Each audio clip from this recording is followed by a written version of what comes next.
I pressed it. All right. Hello, everybody. We are live for a special Keeping Karlsson episode. We're going to do a draft. This isn't the official start of the show. This is the start of the pre-show. But as you can see, if you're watching the YouTube video here, I got some fun guests. Whoa. And yeah, I don't know. Should I introduce? I'm not going to introduce the guests in the pre-show and then have to do it all over again in the main show. But thanks everyone who's watching. I see Shams and Adam in the chat. Oh, by the way, you guys can go to keepingkarlsson.com/live, like Ben, Dave, and Andrea, if you want to see the live chat going, and if you wanted to participate. No, if you want, obviously. Okay, so I guess with that, we could just start the show unless anyone has any final thoughts before we get started. Okay, I'll take that as a no. Let's get it. Let's do it. Okay. Do I have everything? Okay. Oh. I feel like I couldn't be more prepared. I got every pick imaginable. Yeah, this is the kind of draft where technically if you prepare enough, you don't even have to think at all. If you just have your top 4 on each team and your top 32 ranked, it's an easy power board, yeah. Yeah. You just get a computer to draft for you. Didn't I even draft for? I feel like I did one of these and then draft for you, Dave, at one point.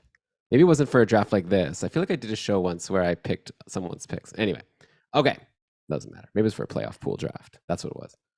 All right, here we go.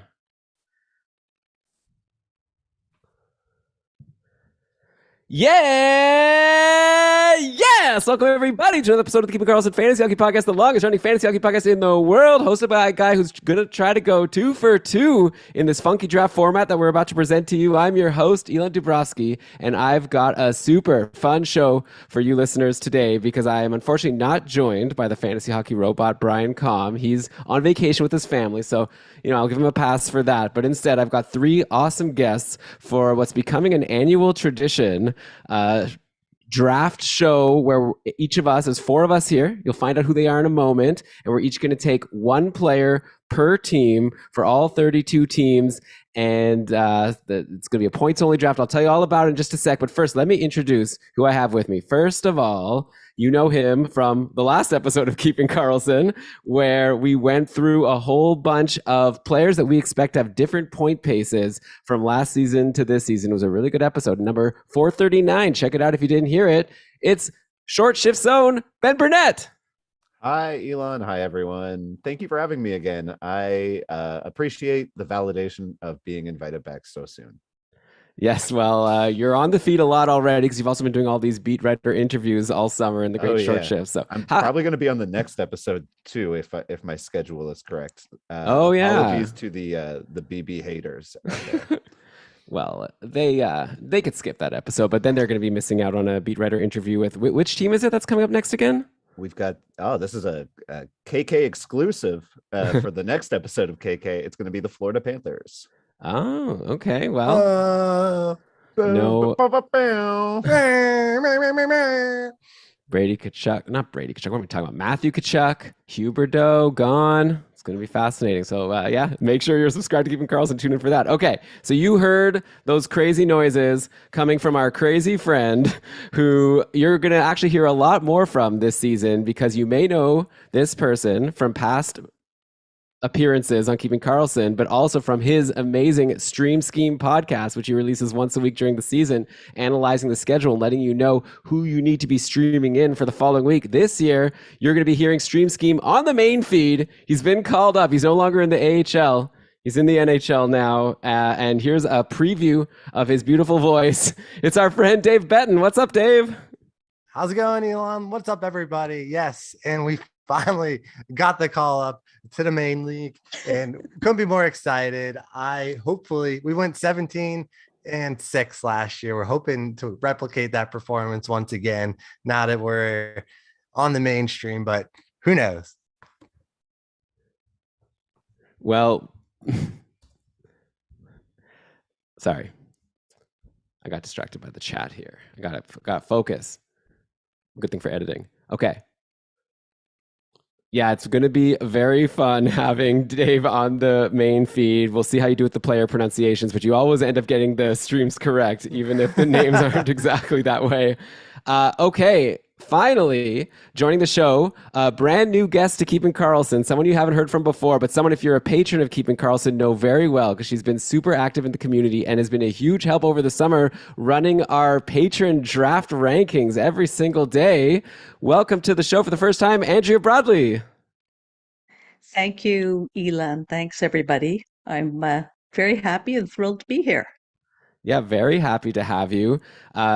It's going to be really cool to hear the different perspectives when we do our picks because we've got Andrea, who's a new participant to the Cupful, played for the first time last year. Then we have Dave and Ben, who going into next season will be in different tiers of the Cupful, but have a lot of experience. So yeah, it's great to have you three here. Let me explain what we're doing today, okay? And I'll set the table with that and a few other things, and then we'll get into our awesome draft. But first of all, the plan for today. This is a draft where we're each going to, like I said, take one player per team. And how it goes is we're going to randomly generate an order between 1 and 4. In the first round, whoever picks first in that round takes a player and names a team. So let's say, hypothetically, last year it happened to be the Edmonton Oilers and Connor McDavid who went first. So if Ben gets the first pick, we'll see. Then he would say, I'm taking Edmonton and Connor McDavid. And then the three of us will have to then draft other players from Edmonton. And then we swap the order around. And then the next round, again, someone will take a team and then the players. We're all going to end up with one player per team. We're doing points only, nothing fancy, no positions. Everyone counts the same. You could even take a goalie if you think they're going to get a couple goals and an assist for you. Maybe on Arizona, that might be equal to the fourth ranked player on the team. Some other thing, what else? Oh yeah, we also made a rule here. We were talking in our chat before. If one of us doesn't like the options on a team, we also have the option at any time to take any UFA, any player who's not currently signed to a team, but not counting RFAs. Okay, UFA, you could take Jaromir Jagr if you want also. You have the option of any of these extraneous players that haven't yet been signed. Now that Kadri and Klingberg have signed, I don't think there's any huge names that are going to totally overthrow this. It'll be fun to see if any of those get taken. Okay, so that's note number 1. What else should I say? Oh, Keeping Karlsson, proudly presented by DauberHockey.com. You got to get that amazing guide. By the way, speaking of the Dauber guide, Ben and I told everyone on the last episode that we were having a draw, and the winner was going to get, and there were going to be 5 winners, I believe, that are going to be getting free Dauber guides. You have till Friday the 26th to enter our draw. We said in the last episode, there's a couple hashtags. I'll tell you them here, but you're going to have to listen to that episode to know how to spell them to get it right. Either ought or not, or hashtag 5 stars in my heart. If you send us a tweet, tag also Dauber Hockey, and include that hashtag, you're entered into the draw. If you include a screenshot of a 5-star review you did on iTunes, or if we find that you did a 5-star review on iTunes with that hashtag, then you'll also be entered into the draw, and you'll get 2 entries if you include the 5-star review. So that's that. What else should I say? Okay, one more announcement I've got to say. I mentioned before the Cupful. If you were like, what the heck is he talking about there? That's the Keeping Karlsson Ultimate Patron Fantasy League, a league that we run every single year, and it's always a blast. And this year is going to be huge. I've gotten word from our Cupful coordinator, Kevin, that we already have over 400 people signed up. But that doesn't mean that we're running out of spots, because there's unlimited spots. If you want to play in the Cupful, come on in. If you haven't played before, you'll start at the bottom tier, and you'll be at the beginning of your journey to climb your way up to fantasy glory. But even just winning your division in a bottom tier is still huge. You get a t-shirt, you're going to get ultimate respect and credit, and you're going to climb up super quick. It's a very well-managed league. We're watching every division, making sure people are having fun. We have group chats. We have I don't know. I should have planned what I was going to say. We have, sorry, everybody. Once we get started, there'll be no more edit points. We have carefully curated, rule following. We make sure this is a fun league where no one is getting anything over on anybody. We're making sure all the drops are cool, all the trades are cool. We've talked about the rules a lot on previous shows. I'll just ask you to go to cupful.com, kkupfl.com. There's a rules section where you can see how it's all set up. And yeah, the registration deadline is September 8th. So you have some time, but maybe just sign up now just to make sure you're safe and you get in. If you've played before and you know that you've earned a spot in the cupful at a certain tier, you still have to register, right? So if you haven't registered yet, just go to the cupful registration channel on Discord. If you're like, wait, how do I get onto the Discord? Well, you got to be a patron of Keeping Karlsson to play in the cupful, okay? So go to keepingkarlsson.com/patron. Give us your support, which we'd really appreciate. Your support these shows. You get access to the cupful. You get into our awesome Discord where we're going to be helping each other out. We also do a monthly Patreon cast, lots of stuff. Okay. So I feel like I'm doing too long of a preamble, so I'll just leave it at that. But keepingkarlsson.com/patron and then become a patron and then ask us if you're having any trouble. Get into the cupful before September 8th. But okay, with that, I think I've talked enough. The last thing I have to do though, before we start our draft is to generate the draft order. So let me just hit up random.org here, or random lists. I don't know. Okay. Is there the people here, Andrea, Dave, and Ben? I'll throw to Andrea. Andrea, are you hoping for a specific pick here, or does it not really matter because there's not a big difference? Number one. Sorry, Andrea, you're actually muted, Muted. so I couldn't hear you. You have to unmute yourself. We still can't hear you. Do you have, you just click the microphone on the bottom left. It should work to unmute. Is there something? It's in Yeah, like we can't hear you. the top right of your screen. Like There's- click I have the a little button. ellipses. I have a button. Thank Oh, you. Yeah. okay, great. Okay, so I I'll don't know edit. why. New Oh, no computer. problem. My apologies. Oh, no problem. Uh, I'll edit this. So yeah, we can just go from, is it Andrew? yeah. Is there a certain pick that you are hoping to get? I always want Connor McDavid. So Makes sense. Is that the consensus here that everyone wants number one? Absolutely. Yeah. I'll never tell my plan. All right. Ben, Dave, Andrea, Elon. I'm at random.org. Yeah, hopefully you guys can trust me, okay? So I didn't do it right. You have to do it on separate lines here. Random.org. Okay. Okay, Andrea, Ben, Dave. Are we not getting a screen share for All right, for I'll do a full screen share. I'll do this transparency for the video. Share screen. Yeah. Desktop. Okay, you're gonna see all my bookmarks and stuff. All right, you see the screen? Okay. All right, I'm clicking it. Randomize. There we go. Andrea, Elon, Dave, Ben. I'll say this for the show now. That's an improvement on last year for me. So Oof. Last year you had 4, Dave, and I believe you came in 4th place. So That's I don't know right. if that's a sign of things to come. But now Ben has Hey, 4th. Ben, climbing are you worried? climbing the ladder, baby. Oof. Sorry. Well, Andrea gets first pick. Ooh, that might actually turn out to be very good for me. I won't say why. We'll get into the show here. So let me put this in. Andrea, Elon, Dave, Ben. So Andrea, you get first pick overall in the draft. So you pick a team and then you tell us the player from the team. I think you've already given away who you want. Who's it going to be? I have, well, I guess I'm going to have to go to Edmonton. And I know this will be good for Elan, but I'm going to pick Connor McDavid. Woo! Best case scenario for me, but obviously a great pick for Andrea, getting the reigning Art Ross winner. Who knows what kind? Ben said on that last episode that even though McDavid led the league in points, he still thinks that people are going to see an increase from last year to this year. Ben's expecting maybe closer to 140, 150, even over the 120.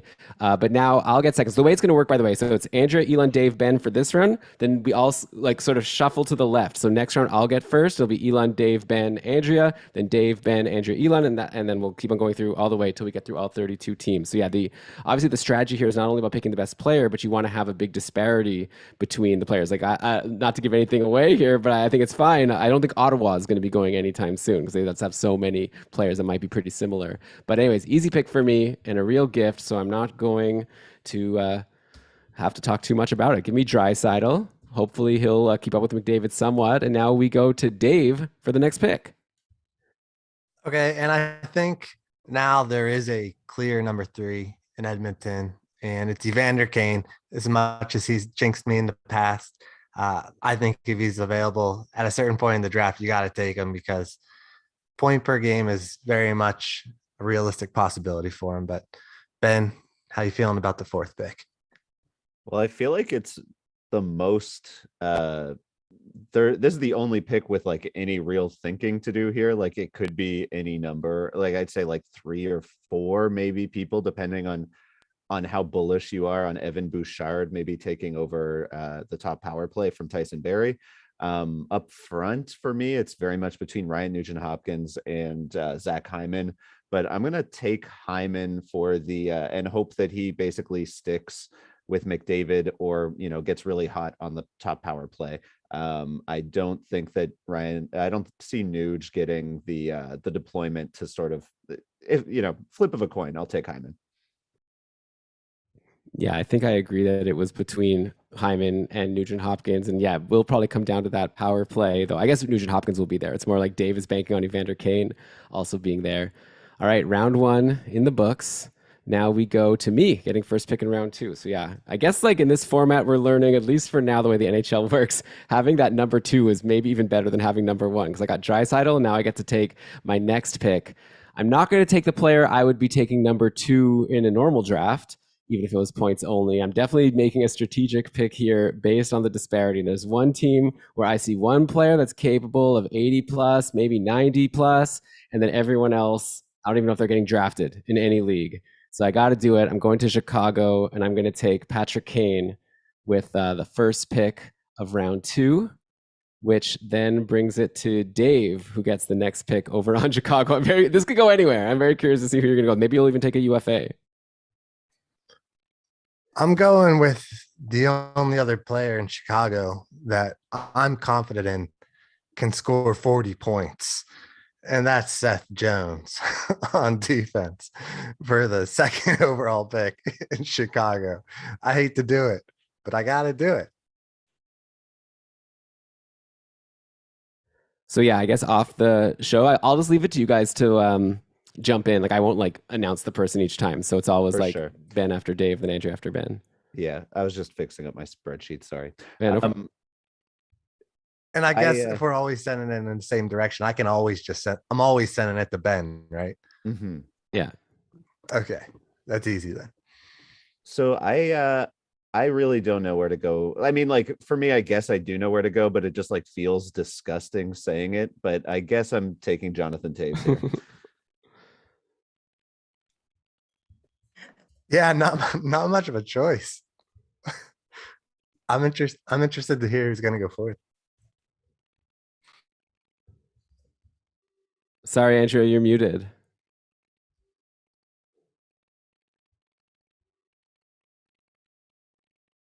Turn this off entirely. My struggle is that I don't even know if there's a UFA that can that will be signed, because these people have to be signed, right? Right. So I guess I'm just going to have to pick, I hate to say it, Max Domi. I mean, could be the top line center with Patrick Kane, right? So Could be. man, who are the other options even? Like looking through, I guess Athanasiou is there. Who's going to be on the top? I guess they have a rookie, Lucas Reichel, who they took in the first round a couple years ago. I wonder if he's a dark horse. But yeah, there's a reason why I took Chicago first. All right, round 3, Dave, you lead it off. I'm going to go to Minnesota and take the only player that I suspect can score at least 80 points, and that's Kaprizov. And Ben, I'll send it over to you.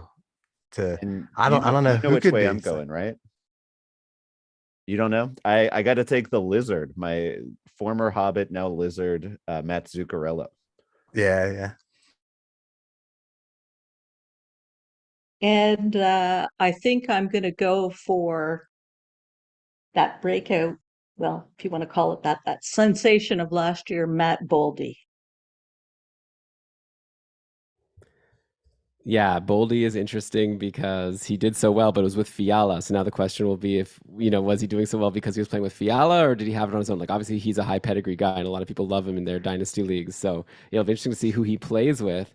So I could go now with a rookie. Like, I know a lot of people are super high on Marco Rossi, but I believe I won this format last year, and I don't think I did it by taking big swings. I think I'm going to kind of play conservative. Give me, even then though, it's a tough choice. I feel like there's Joel Eriksson Ek and there's Ryan Hartman. Those are the two guys that, Ek at the start of the season, we thought he was going to be the top line, top power play guy. Then Ryan Hartman ended up taking the job. Yeah, I don't know. I just don't have faith in Ryan Hartman. I'm gonna go. Maybe this is a bad pick, but I'm gonna go with Joel Eriksson Ek here to finish off the Minnesota round. Andrea took Boldy. I'll just add that to the I'll spreadsheet. say this honorable mention, Jared Spurgeon. I think if he could like take a hold of that power play, I think he could get like 45, 50 points. That would also be like a safe pick, I think, as long as he doesn't get injured. Yeah, he's on the top power play every year. It's never like especially exciting, but yeah, he's always a decent bet. And yeah, someone that could be a sleeper for people in their drafts if they're like fading D and you just want to get all the forwards at the start. And then you grab like he just seems like the typical like end of the draft D that you're waiting for that you'll get for cheap. Okay, Andrea, so now you have the. Oh, wait, no, it's Ben that gets the pick here. Oh, I Ben, thought go it ahead. must have been you two going because you both started talking right over my pick here. I apologize. Breaking the Please go rules, ahead. breaking your I'm own. not going to do it again. I got nervous. I got nervous that Yeah. there was going to be silence. Yeah, I'm certain that no one. I'm obviously joking. This is a podcast. We're gonna be goofy. Yeah, I had Minnesota second as that's who I would have gone ahead of Chicago. Very slightly had the Kaprizov to Hartman. Hartman was my 4. I had that's about a 50-point gap. Next for me is between two different teams that I see as in this next tier. I'm going to go to New Jersey though, because I don't want to get stuck picking 4th here, and I'm going to take Jack Hughes, of course, and over to. Oh, I put my name in Andrea's box. Yeah, Andrea goes next. I will take Jesper Bratt, please. Very reasonable pick. I love Jesper Bratt. He was one of my big MVPs. I'm sure for a lot of people, he was a free agent in most leagues at points last year, and then he just like exploded in the second half. He slowed down at the end, but that was because Jack Hughes was injured, and I guess they had a lot of chemistry. So if Bratt could once again play with Hughes, like who knows what they can do together. So I like that pick for sure. Okay, so that's my turn. That was just me stalling. But I guess next up, I think it's a pretty easy choice, actually. I'm just going to play it safe. You're not trying to do anything fancy. Give me Nico Hischier. He really also turned it on in the second half. I guess maybe it was like the opposite of Jesper Bratt. Hischier became the top line center when Hughes got injured, and he really relished the role. So we won't have that role anymore. So I'm not like as excited. I don't think he's going to repeat what he was doing at the end of last year, but still. Again, a nice safe pick for me. I don't see why he's not going to get at least 65, and there's always that upside. So yeah, Dave, you get the pick that Ben wanted to make sure he wouldn't get. Who's it going to be? I'll take no one took Dougie Hamilton, right? Nope. Yeah, I guess I'll take Dougie Hamilton, and hopefully that maybe he can have a rebound year here. Maybe get like at least if he could get 45 points, I'd be pretty happy. And there's upside of 50 plus. You never know. All right. Sorry, I'll just put that in there. Solid pick. I guess there could have been consideration for newly signed free agent Andre Palat, who I'm getting a little bit into just because I'm starting to hear word that maybe he's going to play with Hughes. Obviously, we'll see what happens in camp. But, Hamilton, you'd think is safe. Like last year, he wasn't so amazing, but he got injured. And obviously, we can't predict injuries here. There are some players that are actually injured that obviously we'll have to take that into account for our picks. But yeah, hopefully Hamilton's 100%. All right, so we're back to the top of the order. Andrea, we're in round 5, which means you get to pick first again. Where are we going? I'll think about a place that I don't want to end up 4th. Get another one of those. So how about Calgary?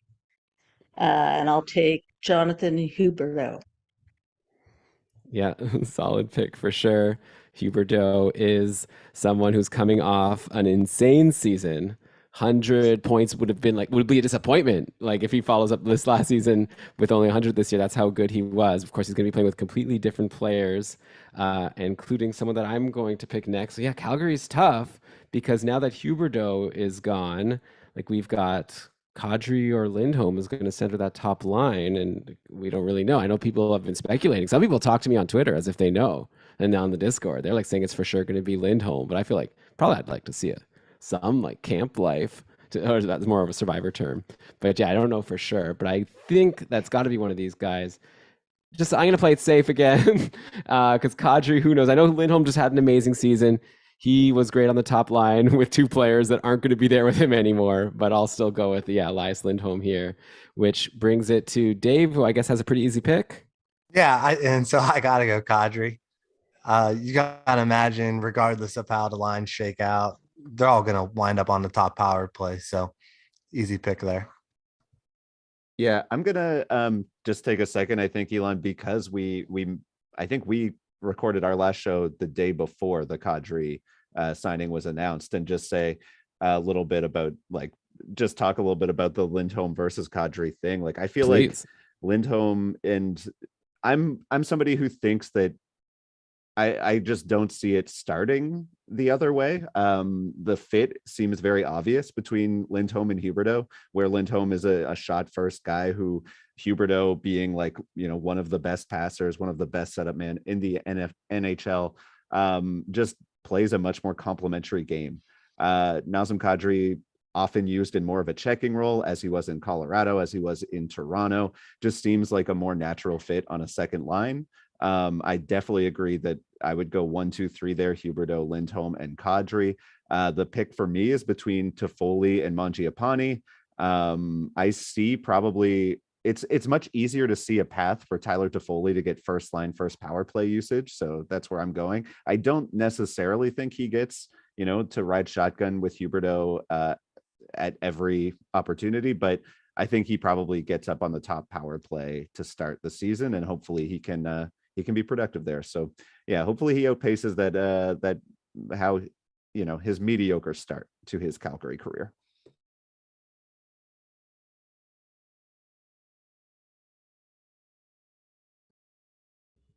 Sorry, it's me now. Okay. Yeah, I think I would have gone to Foley as well. Like Mangiapane had that insane year last year, right? Like what was it, 35 goals at the end of the day? 35 goals, 20 assists, so 55 points in 82 games. That was like a really high shooting percentage at the start, and he really fell off at the end. And yeah, Toffoli's shown us that he can have some big seasons. So I think that's where I would go to. But again, it's going to be all about the deployment. Like you want the guy playing on the line with Huberdeau. So I agree with you with Ben, obviously, because I took Lindholm. That I think it'll be him. And then yeah, Lindholm, Toffoli, Huberdeau could be pretty good. But if Mangiapane's there, and again, that'll be so if you're drafting after training camp starts and you see a line, like, and you see Mangiapane there instead of Toffoli, like either way, the one that's there, bump him up your draft boards for sure, because it could be a huge season. All right, so it's my turn now to take the first pick in round 6. And I think what I want to do here is, okay. Let me just consider again, it's all about, do I want to take someone who I think is going to get the most points, or do I want to take someone who has a big disparity? I think to play it safe, I'm going to take a disparity here and also maybe the most points. Actually, especially with an injury on this team, I think this is actually a pretty savvy pick by me. Let me go to Boston. I hope you don't mind that I'm like complimenting myself here about my great pick I just made. But yeah, give me Pasternak. Marchand's injured. Bergeron is going to miss time like usual. So Pasta seems like the clear top pick here. And I'm hoping for like a 90 plus points and a bit of a drop for my competitors here. So now over to you, Dave, to go on Boston. I don't think that this necessarily is going to be as big a discrepancy as you claim it to be. You said that Bergeron's going to miss time, but he's expected to be ready by the start of the season, unless you're just assuming that he's going to be injured at some point of the season because of his age. But other than that, he always surprises people. 65 points in 73 games last year. I think he's going to be close to a point per game pace again. And so I'll gladly take Bergeron here. Just really quickly, yeah, Dave, that was what I was saying. Not that he's injured now, that he will miss time. Yeah, I don't want people to come away from this thinking that I'm saying something that's not true. So yeah, Bergeron, as of now, healthy from what we know. Sorry, Ben, please. I know you hate when I step on you. It's your pick on Boston. I love when you step on me, Elon. Yeah, I appreciate picking third here, because I don't know. It would be a tough call for me between Bergeron and Marchand. It appears that Marchand will miss maybe up to 8 weeks. Frankly, the way he's been playing the last few years, it wouldn't surprise me if he came back and led the team in points. Maybe it surprised me a little. I expect Pasta will probably lead this team in points, but yeah, I mean, how good has Brad Marchand been the last several years? Hopefully this is not the year that he falls off. I will take him number 4. Okay, well, you've left me a tough task here. I had to think about a variety of people, all who are in the 50 to 55 point range, probably. And I guess I will just end up picking Taylor Hall.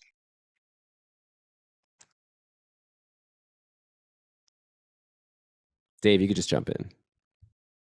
Okay, for my next pick. Or okay, so then I'll just go. Okay. Yeah, I think Hall is a pretty solid pick here. And who knows, with Marchand injured to start the year, maybe Hall does go to the top line for a bit, or even if he's on the second line with Pasternak, it's obviously a good spot. Maybe in David Krejci as a centerman, unpicked, but not forgotten in our hearts, because like Ben and I talked on the last episode that Krejci might be someone you definitely don't want to leave undrafted. So, okay, Dave, over to you to start the next team. All right, so I think here I have to go with my namesake. I can't really hide it much for much longer. I didn't think it would make it back to me next round, so I think I have to go Trevor Zegras here. He clearly showed that he was a superstar last year. I think he definitely has point per game potential. And when you look at who else is available on the Ducks, it gets a little shaky towards the bottom. So I'll gladly take someone here who I'm confident in, who at least, as long as he's healthy, will put up a pretty good pace. Ben, what do you think for second overall in Anaheim? Thank you. Yeah, no, I also would want Zegras first, of course. Incredible first, I guess, rookie season. And I was between two players here. I think I guess I don't want to spoil anything, even though I think it's probably pretty obvious who the second one is. But I will take the truth, Troy Terry, number 2, a guy who I think is probably going to get faded a lot in drafts this year, even though I think his, step forward is a big part of why I think he deserves a little bit more respect after the breakout season he had last year. So I'll take Troy Terry here. Oof, I do not love. Oh, it's not even my pick. Sorry. And this one is tough too. But what I think I will do is take John Klingberg instead of alternative forwards in this situation. Wow. Yeah, Anaheim is definitely a team where I feel like Ben made the obvious choice. And then after that, it gets a little tough. Klingberg, yeah, we expect him to quarterback that top power play, so you can't get mad at that pick. But yeah, in terms of trying to figure out who to take now, some random forward on the Ducks that's not Zegras or Troy Terry. I don't usually love to go for players on a new team, but I guess at the end of the day, they've got Ryan Strome now. He's probably going to center the second line. Maybe he gets power play time. I don't want Adam Henrique. Okay. I don't know who else is there. I don't want Comtois. I don't want Vetrano. So yeah, I guess I'll take Ryan Strome as the fourth pick over on Anaheim. The mobster, Sonny Milano. He could be taken on any team, right, Dave? According to our rules, he's still not signed. Sure. But yeah. All right, Ben, you are up to pick a team here to start off round 8. And I really considered this team last round when I was picking, because I feel like there's a real opportunity for there to be a massive disparity here. Although I felt the same way when we did this draft last year, and I picked this team second overall, I believe. The Tampa Bay Lightning. I staked my hopes to Nikita Kucherov in this draft the same way I went all in on Nikita Kucherov in the tier 1 of the Cupful auction last year. Neither bet went well for me, but I'm doubling down. Let's go Nikita Kucherov, and we will I'll throw it to Andrea to continue with pick number 2. I guess the question is, how many games will Steve Stamkos play? But I will go with him. I was hoping for a second that you were going to then conclude probably just shouldn't take him. You don't want to take the risk, but unfortunately for me, you did. So I got to go with an enemy of mine. I normally don't have players that I really dislike because they hurt me so much, but I've got someone that last year luckily didn't hurt me too much in the final result. But you don't know how annoyed I was when I traded for Braden Point because Tampa had a great playoff schedule just for him to completely disappear just for the fantasy playoffs. He was great right before, he was good after, as soon as the playoffs ended, but just while I had him, he did nothing. But I think at the same time, unless you go D, I think you got to go with the obvious third pick here on Tampa, which is Braden Point. And I think it's an easy pick now for Dave, unless he'll surprise us here. No, I'll take the easy pick here. 85 points in 82 games last year, Victor Hedman. I mean, that is kind of his ceiling, though. I mean, I don't know if he necessarily has Roman Yossi numbers in him these days, but I think at least 70, 75 points is reasonable. And so I'll happily take that as a fourth overall player on any team. Could see him beating out Braden Point, that's for sure.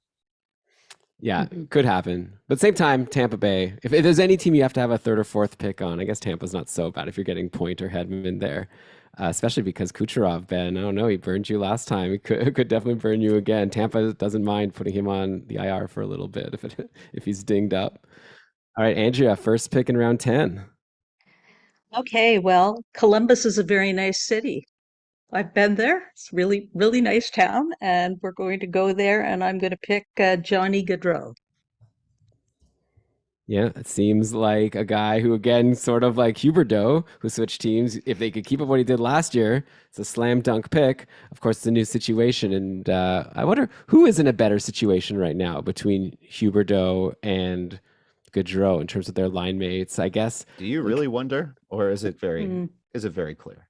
Well, I don't know. So let's say he's playing with Elias Lind. Let's say Huberdeau. I know you think it's like obviously Huberdeau because he's playing with Elias Lindholm and like Toffoli. But at the same time, like Gaudreau is playing with Patrick Laine, who is not too shabby. And who's the center?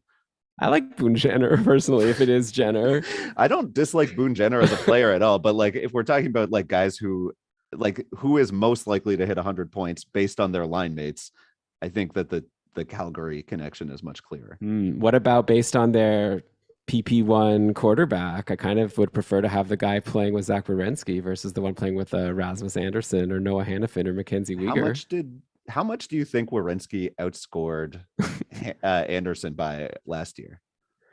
Out of curiosity, I think a lot, right? Like, oh well, there's probably like injuries. I know Werenski missed time. If you go by points per game, I think that Werenski was a lot better. But anyways, Ben, we can't have one of our classic arguments here. Right, it's not just me and you. We'll save that for the next time. It's just the two of us on the show. All right, Dave, I'm taking Laine. Easy pick. Who you going with? Yeah, this is a bad one to pick third. Andrea, these picks are killing me here. But I guess I'll go Voracek here. He was the top point scorer in Columbus last year with 62 points in 79 games. Can he at least get that? I'd be probably happy with even like 55, but it's between him and one other guy that I think Ben might be picking here. Yeah, I'm gonna go with from A to Z, Zach Werenski. The guy's so nice. We just talked about him twice. Could, you know what? Put up around a 50-point pace last year, and then gets Johnny Gaudreau on the power play. I could definitely. He put up a 60-point pace or just below last year. Now he gets Johnny Gaudreau, Rasmus Anderson, 50-point pace last year. So definitely, I prefer Zach Werenski as a power play quarterback.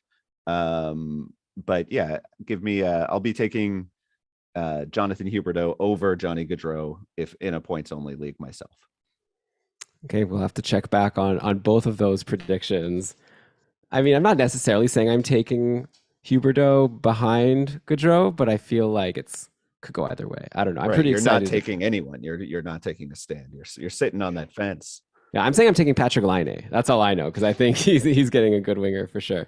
All right, so now it's back to me. Before I said that we were on round 10, but we're on row 10 of my spreadsheet, which means round 9.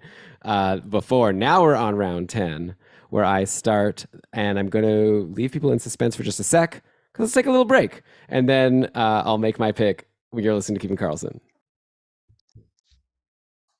All right, we are back, and it's myself, it's Andrea, it's Dave, it's Ben. We've made 9 rounds of picks now. Edmonton, Chicago, Minnesota, New Jersey, Calgary, Boston, Anaheim, Tampa, and Columbus are off the board. So it's up to me now to pick the team for the next round. I think I've got my pick here. And I know this is a team that's stacked. I don't think anyone's going to be too upset that I'm going here, but I do think the top player is a lot higher than the rest And that is because the guy who Ben and I were just debating about, Jonathan Huberdeau, is gone from the team. And I know that they do have Matthew Tkachuk in place, but I still think that Alex Barkov becomes the clear top guy now in Florida. And I also just love having superstars on my team that are first round quality picks. So give me Barkov. I hope he doesn't miss time this year because obviously I'm not able to put him on IR in this format. We're just counting up the points. Dave, over to you in Florida. Are you just going to go with the new acquisition or someone who's done well there in the past? No, like you said, I think there's a clear number 2 in Florida. He might not be able to do what he did last year in terms of points, but he's still at least good for a point per game. And I think that's Matty Chucks. There's a clear divide between him and I think the next couple of people here, but I don't know. How you feel about it, Ben? I feel like I would have definitely gone Kachuk there. If there's anyone that we've talked about who switched teams that I'm like really unsure how they'll stack up, like of the 3 big names that we've just talked about with like Huberdeau, Gaudreau, like I see Huberdeau like more or less sticking around where he like in the 105, 110 range. I see Gaudreau probably dropping down into the 85, 90 point range. I don't know what to expect from Matthew Tkachuk here at all. Like just the way that he broke out last year on the line with Gaudreau and Lindholm, the fact that he didn't have that opportunity before and then everything goes right for him.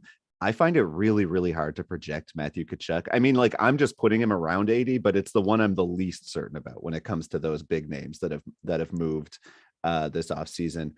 I feel really I like this choice of teams for you, Elon. Barkov is a great, like clear number 1. And then like it gets to a bit of a mushy middle here. I'm between 2 players in particular. I'm going to have to go with Sam Reinhart at number 3. Well, I think I'm going to go with Carter Verhaeghe, although he didn't have quite as strong a year last year, perhaps in some respects. He blew the doors off during the playoffs, so hopefully he can carry that through into this year.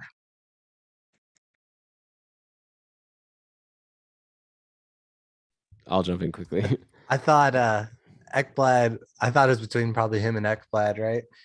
Yeah. Pretty Yeah, the classic forward defender debate. Yeah, and Ekblad, I guess, had that injury last year, so it's hard to know. Like, like 2 seasons now. Like, it'll be fun 2 to see what he can do in a seasons. full season. Quarterbacking the top power play on this awesome team, and now like Uyghur's gone. I don't know if that's good or bad for Ekblad, but yeah, he's tough to call. But I think Uyghur, yeah, he had 12 points in 10 playoff games for Florida, and unfortunately, that wasn't enough to get them past the reigning champs here, or I guess no longer the reigning champs, the previous reigning champs of Tampa. But yeah, in the regular season, yeah, not as good as the 70-ish point pace he had the year before, but last year, 55 points in 78 games, nothing to sneeze at for Carter Verhaeghe. He actually was really great at the start and then tailed off at the end. He only had 7 points in his final 17 games. He was pacing for a lot more than that 60-ish point pace. So definitely someone that people shouldn't be forgetting about in their drafts, assuming again, you'll hopefully have training camp. And if you're seeing, Barkov, Verhaeghe, and Matthew Tkachuk, something like that, I feel like that's a really nice third wheel to get. And maybe that's disrespectful to call Verhaeghe a third wheel. Dave, over to you to pick a team for round 11. I'm really glad this team made it back to me. I didn't think it would, but I'm glad it did. Since the Montreal Canadiens fired their coach back in February, this player scored 35 points in 37 games, and I'm real excited about him. Shout out to Habs fan Matty G, who helped coin the newest stream scheme, advanced statistic vibes per 60. I'm going to go with Cole Caulfield. I feel there is a clear divide between the top and the bottom in Montreal. So sorry about that, Elon. But Ben, I'll send it over to you for the second overall pick in Montreal. Thank you very much, Dave. Hey, listen, I love you. You guys are all great. I'm having a great time here, but this is the first time I felt truly appreciative of one of you on this particular show, because I feel like Andrea keeps stranded me at number 4 on these horrible teams. Elon, trying to pick some rivalry with me. I don't know where that's coming from, but cousin Dave pulls through and gives me a team where like it's a real layup for like there's no other choice here other than Nick Suzuki in this spot, and I really shouts out you, cousin Dave. I'll see you at the family reunion. Montreal is tough. There's no doubt about it. But I think what I'm going to do is hope for good things for Jonathan Drouin this year. I mean, yeah, at this point, it's like such a crapshoot for who's third on Montreal. Arpon Basu did have some good things to say about Drouin, and he said that he was playing well at the start of the year before he got hurt. One of the only players that was doing well under Ducharme. I mean, at the same time, though, I don't know. Like, I don't know if I'd be recommending for people to go out and get Drouin, but definitely Ducharme was the word. I guess, yeah, and like, I guess this is a thing where you can watch for training camp. But I could see like those two halves that you guys have just drafted in Suzuki and Caulfield being like the only two that get drafted in most leagues, and that includes goaltending. The news just came out that Carey Price is likely not playing this year. Maybe he's even going to retire. Obviously, that makes Jake Allen somewhat valuable, but I don't know. Obviously, he's someone who gets drafted, but you wait a long time, I think, before you pick him. Man, okay, so I have fourth pick on Montreal here. And clearly you can tell that I've been stalling, trying to think about who I should go with. So yeah, Suzuki, Caulfield, someone's going to be on that top line with them. I don't know, maybe like a Mike Hoffman. I guess Brendan Gallagher used to be someone we thought was good, and then he totally disappeared last year. They have Kirby Doc now. Is that good? Give me Gallagher, I guess. I don't know. Not loving it. Actually, you know what? Whatever. Actually, give me Hoffman. I'm worried about Gallagher getting injured. That's my main thing. I think Gallagher is a solid guy, but he gets hurt every year. Okay, Gallagher. Brandon Gallagher. Not loving it, but I'm not going to waste everyone's valuable time. So over to you, Ben. On like the least consequential decision that you could possibly have to like waffle on in this draft, probably, right? Like it's just like 40 or 45 points. Like that's the upside we're really discussing. Yeah, Drouin is scary though because of the games played. I agree, but this is exactly how I think I had Suzuki ahead of Caulfield, but otherwise I had Drouin, Gallagher or maybe Gallagher. Anyway, whatever. I guess like good podcasting. One good pick I could have made, like just for fun, is I could have taken Slavkovsky, who is potentially going to make the team and be a fun like Calder candidate. But I'm not going to take the risk of him just getting sent to the minors after 9 games, because why even burn a year of ELC when you're trying to tank for Bedard here? So okay, Ben, go for it. Would not be a very Elon pick, I will say. Yeah, okay, this is great for me. I'm very excited to grab another team that I just am terrified of having to draft fourth on, and that's the Washington Capitals. Just a disaster fest once you look down in this format. So I am going to take, of course, Alex Ovechkin, and I am going to turn it over to Andrea, who can thank me profusely for this wonderful gift that I've given her. And I do thank you profusely. And here I think I'll take John Karlsson instead of a forward. Interesting. You know what? Now I think I will thank both of you profusely, because I think Dave is in trouble here. And I was like obviously thinking between Karlsson and Kuznetsov. I might have leaned Kuznetsov just because, I don't know, forwards generally have more upside, though. I guess if you just look at the numbers, like John Karlsson every year in, year out, is a solid bet. Last year he had a 75-point pace, the year before 69, the year before 89. So who knows if he even has that higher upside. But yeah, now it's easy. Give me the center with Ovechkin. Obviously, in normal seasons, this would be a pretty easy pick for Dave, because you would take a Backstrom, you would take a Tom Wilson. I guess he still can, but those guys are going to be missing some time. So Dave's got to go down the depth chart for the fourth person to take here on Washington if he wants to get someone that's going to be in the lineup on opening night. I'm just gonna go with Anthony Mantha here. If there's ever a year that he's gonna break out, I think it might be this year. Otherwise, it's a make or break it type thing. So even though he's not necessarily in a contract situation, yeah, I still like him over guys like Backstrom, which who knows, kind of spurred me last year. So I'm not too keen on. And yeah, maybe like Tom Wilson, but even there, like Mantha averaged like a 50-point pace last year. That's like pretty much like the ceiling of like Tom Wilson. So I don't know, not a lot of options there at the end. So what the heck, cousin Ben? I was trying to help you out. You're not helping me out. Yeah, I guess the thing with this format is like you can't be reciprocating favors because we all have different people that pick after us.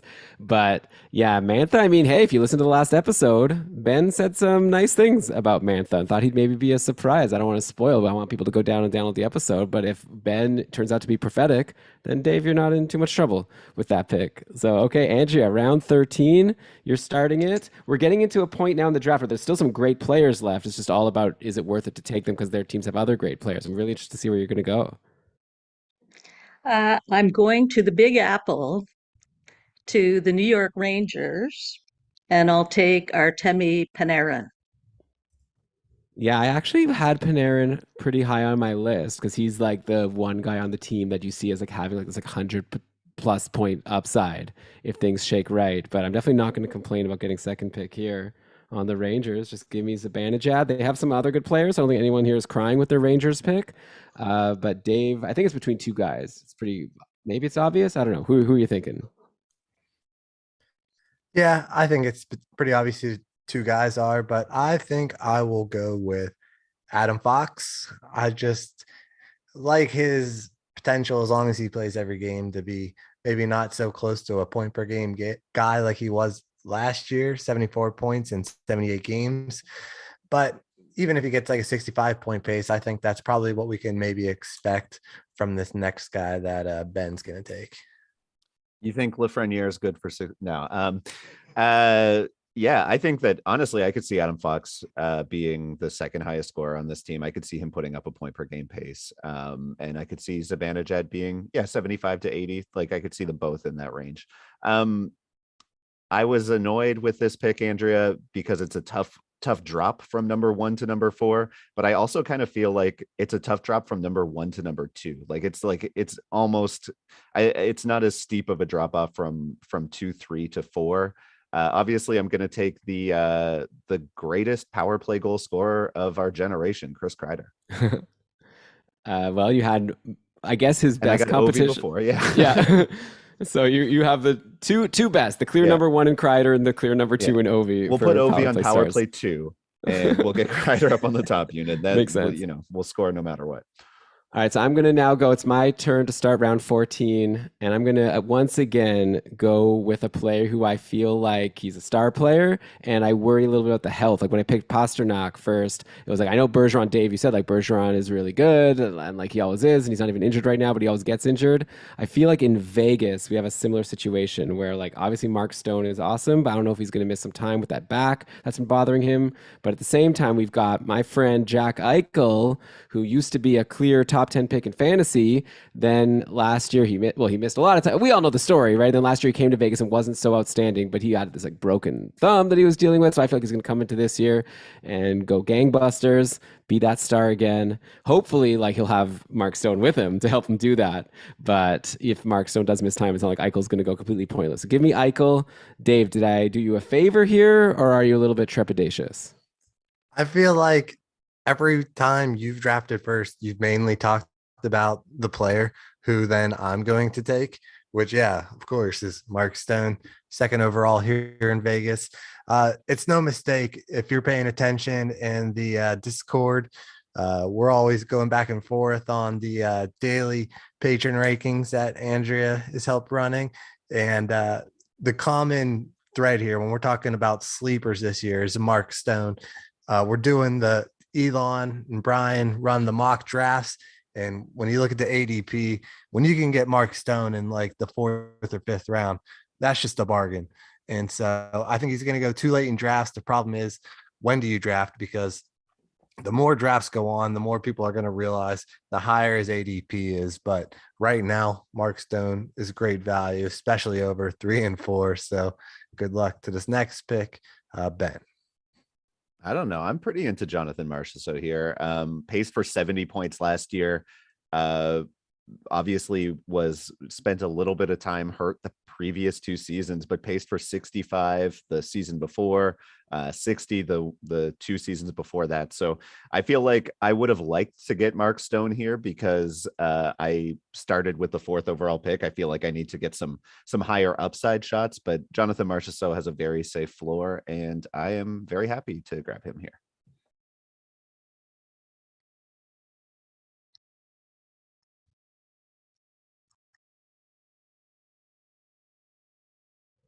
And Andrea, here it I'm looks- enjoying watching your screen right now. You seem It's just flummoxed. it's not working. Oh, I thought it was just like you're so unsure about who to take on Vegas. Okay, Yes, my like- apologies. So, this is a fellow that I had on my cupful team last year, and he alternatively had me tearing my hair out and also did very well for me. And so I am going to go with Chandler Stevenson, even though we have no idea what his deployment will be, because he seemed to do reasonably well in a variety of situations last year. Yeah, he's a very interesting guy going into this season. And if Mark Stone misses time again, which again I don't want to like put that into the universe, I apologize to the Vegas fans. But yeah, you could see Chandler Stevenson on the top line with Eichel. You could see Chandler Stevenson on the top line with Eichel and Stone, even if no one gets injured. So yeah, it's an interesting pick. It's time to find out like how good he can be. Can he put up another year where he's like a 60+ point guy? All right, Dave, over to you to start round 15. All right, Elon. Well, if you're gonna keep talking about my picks before I even take them, then I'm gonna have to do you dirty. So we're gonna have to go down there Ouch. to Arizona, down to the Yotes, down to the Arizona State University Arena. The capacity crowd, 5,000 people are gonna be going crazy. It's gonna be electric for the one and only Clayton Keller. He had 63 points in 67 games last year, nearly a point per game pace. Can he do it again? I don't know. But what I do know is that there's no doubt that he's the top player in Arizona. But Nick, sorry, spoiler. I'll send it over to Ben. I don't know. That's who I thought. Ben, who are you taking then? Oh yeah, I'm gonna take Schmaltz, but I do want to hear what you were gonna say. Yeah, I was just gonna say Nick Schmaltz is number 2, and I got ahead of myself. Yeah. Yeah, I think that you apologize to Elon here, but I actually feel like this is a crummy spot for Andrea to go third, because the choice between the next two, the 3 and the 4, is like I would put them both around the same point projection, and I have no idea which one I would want to be betting on in this type of a format. So Andrea, good luck to you. And Elon, enjoy whatever comes. Unfortunately, not having listened to the 32 beats on Arizona, I am taking a shot in the dark somewhat, and I will go with Shane Gostisbehere. Well, I think that that's a good pick, because when we did that interview, my brain is terrible. One sec. When we did that interview with Craig Morgan about the Coyotes, he was pretty high on Gostisbehere. He said that he thinks that Shane will stay on the top power play because he did so well there. So I think he got a really good floor there, and maybe he'll be able to repeat that really surprising and great season that he had last year. One of the few well, no, I guess not. I was gonna say one of the few bright spots, but I guess Keller and Schmaltz also were pretty good bright spots. Even Faye was a bit of a surprise. He wasn't even supposed to be in the league. We had Gostisbehere ended the season with 51 points in 82 games, and Craig Morgan said he doesn't see why he can't do that again. But all right, I mean, I got to do it, right? Like Ben was saying, I'm going to take Jacob Chychrun. It didn't go well last year, that's for sure. He only paced for 37 points. And You he don't missed some time have with injury. to. Well, okay, who else? Am I going to take Barrett Hayton? I guess I could take Phil Kessel. You could take Phil Kessel. Yeah, that's I what could take a was UFA. thinking, yeah. Maybe this is a time where Even I need to even if consider. he comes back to Arizona. He's Remember, definitely not Elon, going to. how I said you'd never that's not a very Elon pick. You could subvert expectations. You could make the least Elon pick by going off board here. I just feel like, why would I want to not be Elon? I got it. I like myself. So I'm just going to stick with Jacob Chychrun.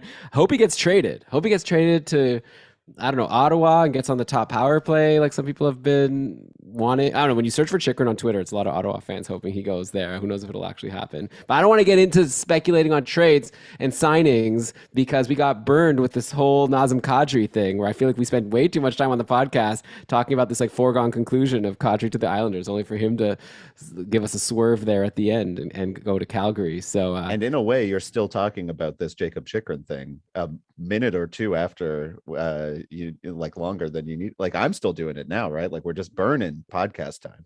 hey, this is quality right here. Like, Jacob Chychrun is an interesting piece, and when people are drafting him this year, they're going to have to decide. He was top 10 going into last year. I think in our D rankings, we had him like eighth overall, something like that. We were saying, with his periffs and everything like that, he was a can't miss. And then all of a sudden, just kind of fell off a map. But yeah, who else are you going to take? But yeah, I'd rather have a free agent. Maybe Paul Stastny, put the team on your back wherever he ends up.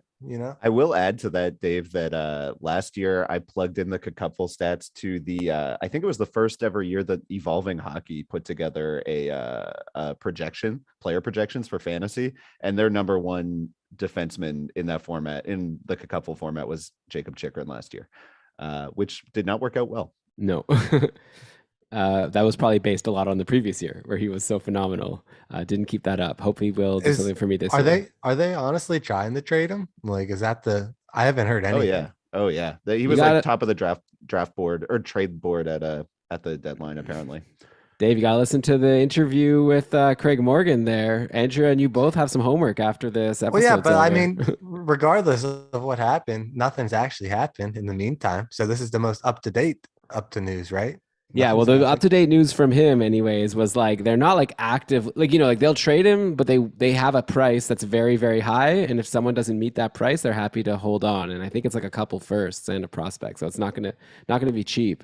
But okay, they want a similar return apparently to what like Chicago got, or I guess what Columbus got for Seth Jones. Not a chance. Not a chance. Ben, you're up for but round let's talk 15 about here. Jacob Chikrin some more. No, we gotta go. We gotta go on. Go, Ben. I love you, cousin Dave. Yeah. I will say about Jacob Chikrin in Ottawa, Thomas Chabot's keeping that top power play spot. I'm going to listen. We do a lot of there's been a lot of teams where it's like, I just don't want to get stuck with the fourth player here. I don't think the fourth player here is too bad. I just think at this point, the gap from 1 to 4 is too deep. I got to go to Toronto and I got to take Austin Matthews. And I will throw it to Andrea, who gets a great second pick here. Sorry, you're muted, Andrea.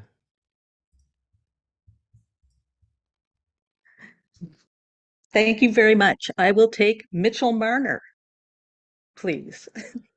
Maybe I should have gone Toronto more earlier. Ben, that's a harsh one. Like, yeah, the next two are still great players, but it's definitely a drop down.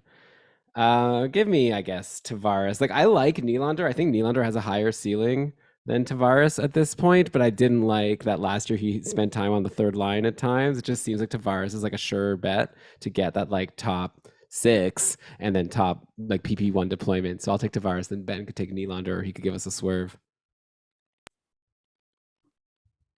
Sorry, I think I said Ben, and then yeah. Wait, let me say it again. And then Dave can take Nylander, or he can like swerve us and pick someone else if he wants. Well, it would be a swerve if Ben did pick here, because that would have meant we had some sort of trade, which I'm assuming is allowed. And can I trade this pick? You can trade him for Jacob Chikrin to Arizona. No, I'm going Nylander here. There's no surprise. Elon loves talking about my picks. I mean, this man had more points already last year. Like he said, already being on the third line, not having great deployment. He still shoots a lot. And I think a point per game is pretty similar. And I don't think there's that much of a disparity between him and Austin Matthews. I think you might see Matthews score 90 points. I think you might see Nylander score 80 points. I think they might all kind of be around that same area. That's not outside the realm of possibility. So I thank you for that pick, cousin Ben. I don't know how you're doing this, Matthews, but I got a bigger discrepancy myself. Yeah, like obviously if this was like the cupful, like a league where we count like goals are more than assists and like you get a lot of points for shots, then like there's a huge discrepancy. Maybe for points only, it's not as big, but still like Matthews is probably a good bet for like 100 plus points. But we'll see. Andrea, so we're halfway done the draft. So just like how we started, Andrea started by taking Connor McDavid, number 1. Now we're in round 16. McDavid's not out there, but still some really good players. So who are you going to go with? I'm going to go with Vancouver and JT Miller. Okay. I will thank you for that. I like that for me. I like that for you too. Like JT Miller last year had this huge breakout. I was comparing him to like a Marshawn, just in like having a late, like being solid for all of his career. Then like as he's approaching 30, breaks out and like shows that he could potentially be like a 90 plus point guy. So, and who knows if he gets traded? I don't know if that's going to be good for him or not. But anyways, we enough trade speculation, I guess, on this show. But anyways, I think I got an easy pick here. I talked about him on the last week as someone I think is going to have a big bounce back. So give me Elias Pettersson, #2 on Vancouver. Dave, over to you. Yeah, and I think it's a pretty clear #3 as well. So thank you, but maybe not so much to Ben. But yeah, 68 points in 76 games last year. Sneaky, good, really good season for Quinn Hughes. And I think there's a clear fall off between him and whoever the heck Ben's going to pick at #4 here. I agree there's a fall off mainly because it's not super clear who the next best pick is. Like, I think Hughes is like, there's more security there, though I don't know that the point total will be a big one. It's just if you can hit on that next player. For me, it's between Garland and Besser here. I mean, Horvat, I think, won't fall too far behind the two, but I'm gonna shoot for a little bit higher upside, I suppose. Besser is the interesting one. Like Elon, as you mentioned, talking about Pettersson the other night, if Vancouver continues to try and nurture the Pettersson Besser magic that we saw earlier in Pettersson's career, that would be pretty cool. But I think I'm going to go with Connor Garland here. I just feel like he has a easier path to. I can see him not getting hurt or getting thrown off by it. It just feels like 7 times burned, 8th time shy or whatever with Brock Besser. Yeah, I guess I can't argue. The old adage. I can't argue with it from the injury angle, but I probably would have taken Besser just because he's more likely to be on the top power play, and Garland seems pretty likely to not be there. But yeah, at least you have a guy who doesn't have an injury history for sure. Okay, so my turn to start round 17. I'm gonna get a superstar here. I don't want. I know what Dave is thinking. He's already thinking that he wants to burn me and take a team where the top pick is really far from the 4th pick. He's mad because I'm talking about his players, which I didn't even know was a pet peeve of yours. If you would have let me know, I wouldn't do it. So fine, maybe I won't anymore. Who knows who you're gonna take second on Colorado? But I know for sure that you're not gonna take Nathan MacKinnon because I'm going with Nathan MacKinnon and going to the Colorado Avalanche. Dave, I think I don't even want to comment on who you're going to take. I have a thought, but I won't say anymore. Nice rant there. It's obviously Mikko Rantanen. I saw some fantasy writers talking about how they think Mikko Rantanen is going to be ahead of players like Mitch Marner this year, and I think that's just silly. But that being said, there's still a clear divide between #2. Well, maybe not so much, but I think so, between #2 and #3 in Colorado. Ben, what do you think?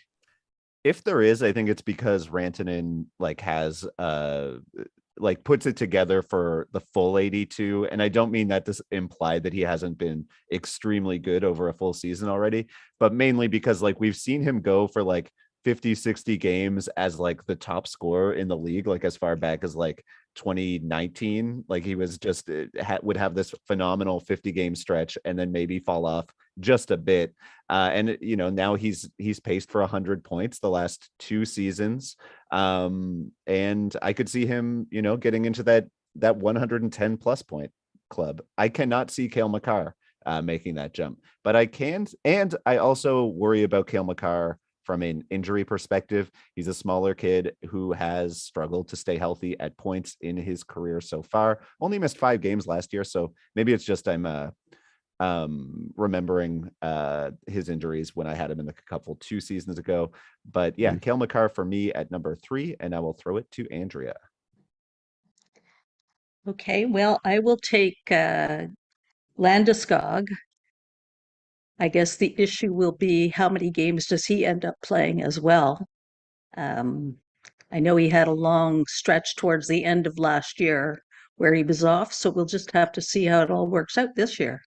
But I think he's the clear #4.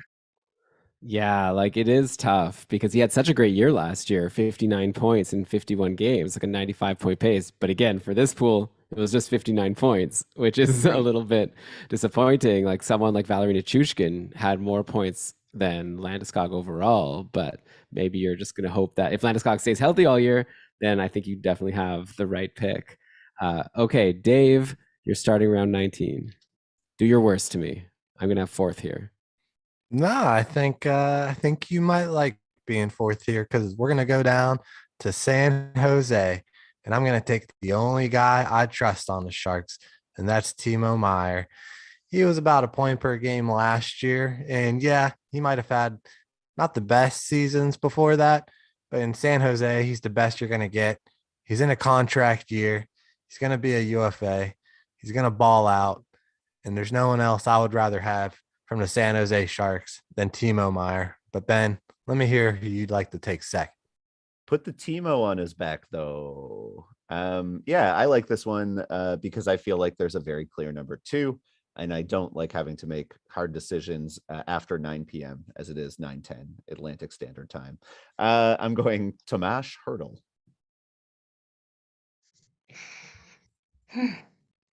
Well, here I'm not sure what to do, but I think I will let Elan take the next player.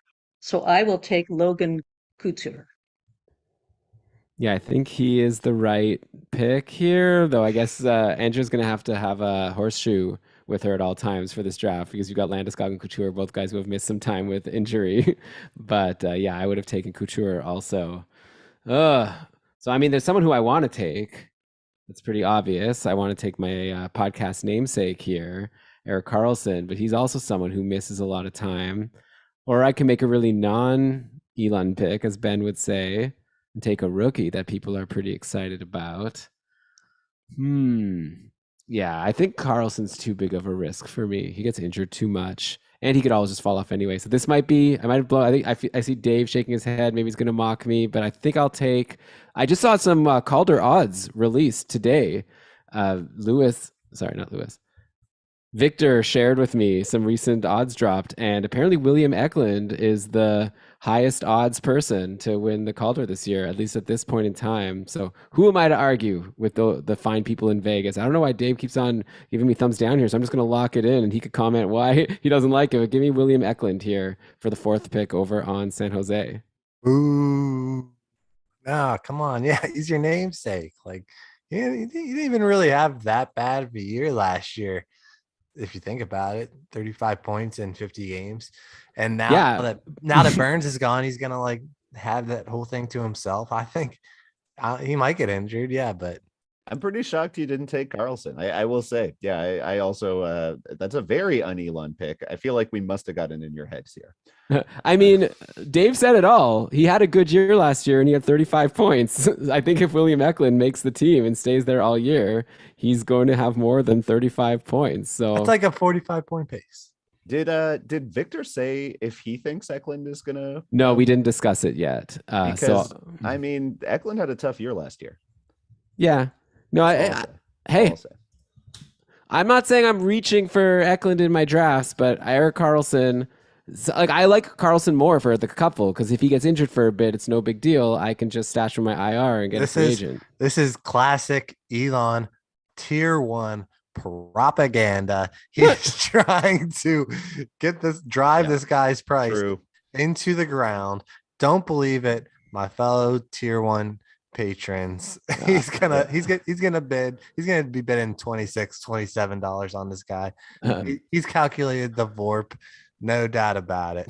I think that actually if I was doing anything strategic, I think I'd be trying to boost the value of Eklund so I can throw him out as a nom to start the draft for $1 and see if he goes up too high. That's what I'm hoping for. Our Karlsson is whatever. What? He's not a secret. It's like, you want to take the risk on Karlsson? I'm not spending 26 in the draft on Karlsson just for him to get injured, even though I love him. When he's healthy, he's great. But anyway, okay, Ben, you're up. Who you got? I'm going to New York, the other side of the city, to talk about the New York Islanders, a team that I do not like.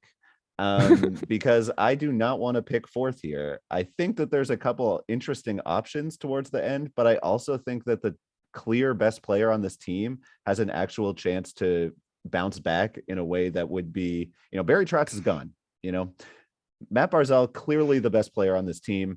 And if things go right, you can see him putting up 90 points in a season. I can't see, it's tough to see anyone else putting up, 60 plus without a couple of things breaking right. I think that if Barzal goes off, I think some of these other players will, but it's harder for me to project who that will be. So I will take Mathieu Barzal. Okay. Well, I hope Matt Barzell rejuvenates this year as well. And I'm hoping that Brock Nelson does what he did last year. So I will take him second. Damn. Sorry. It's like Barzal and Brock Nelson will be fighting over the top line, which is not something we expected before. But last year it ended up being Nelson who got to play with the premier guys. I don't want to name them because Dave will get mad. But one of the guys who Nelson really clicked with last year, but also someone who Barzal has clicked with in the past. So I feel like I'm good either way. I'll take Anders Lee here for the third pick on the Islanders. It's kind of crazy that every year we're talking about the same people. Like the Islanders are always in the news as like being the front runners for some of the top UFAs. I remember when they were in the market for Panarin and people were saying maybe he'd go there.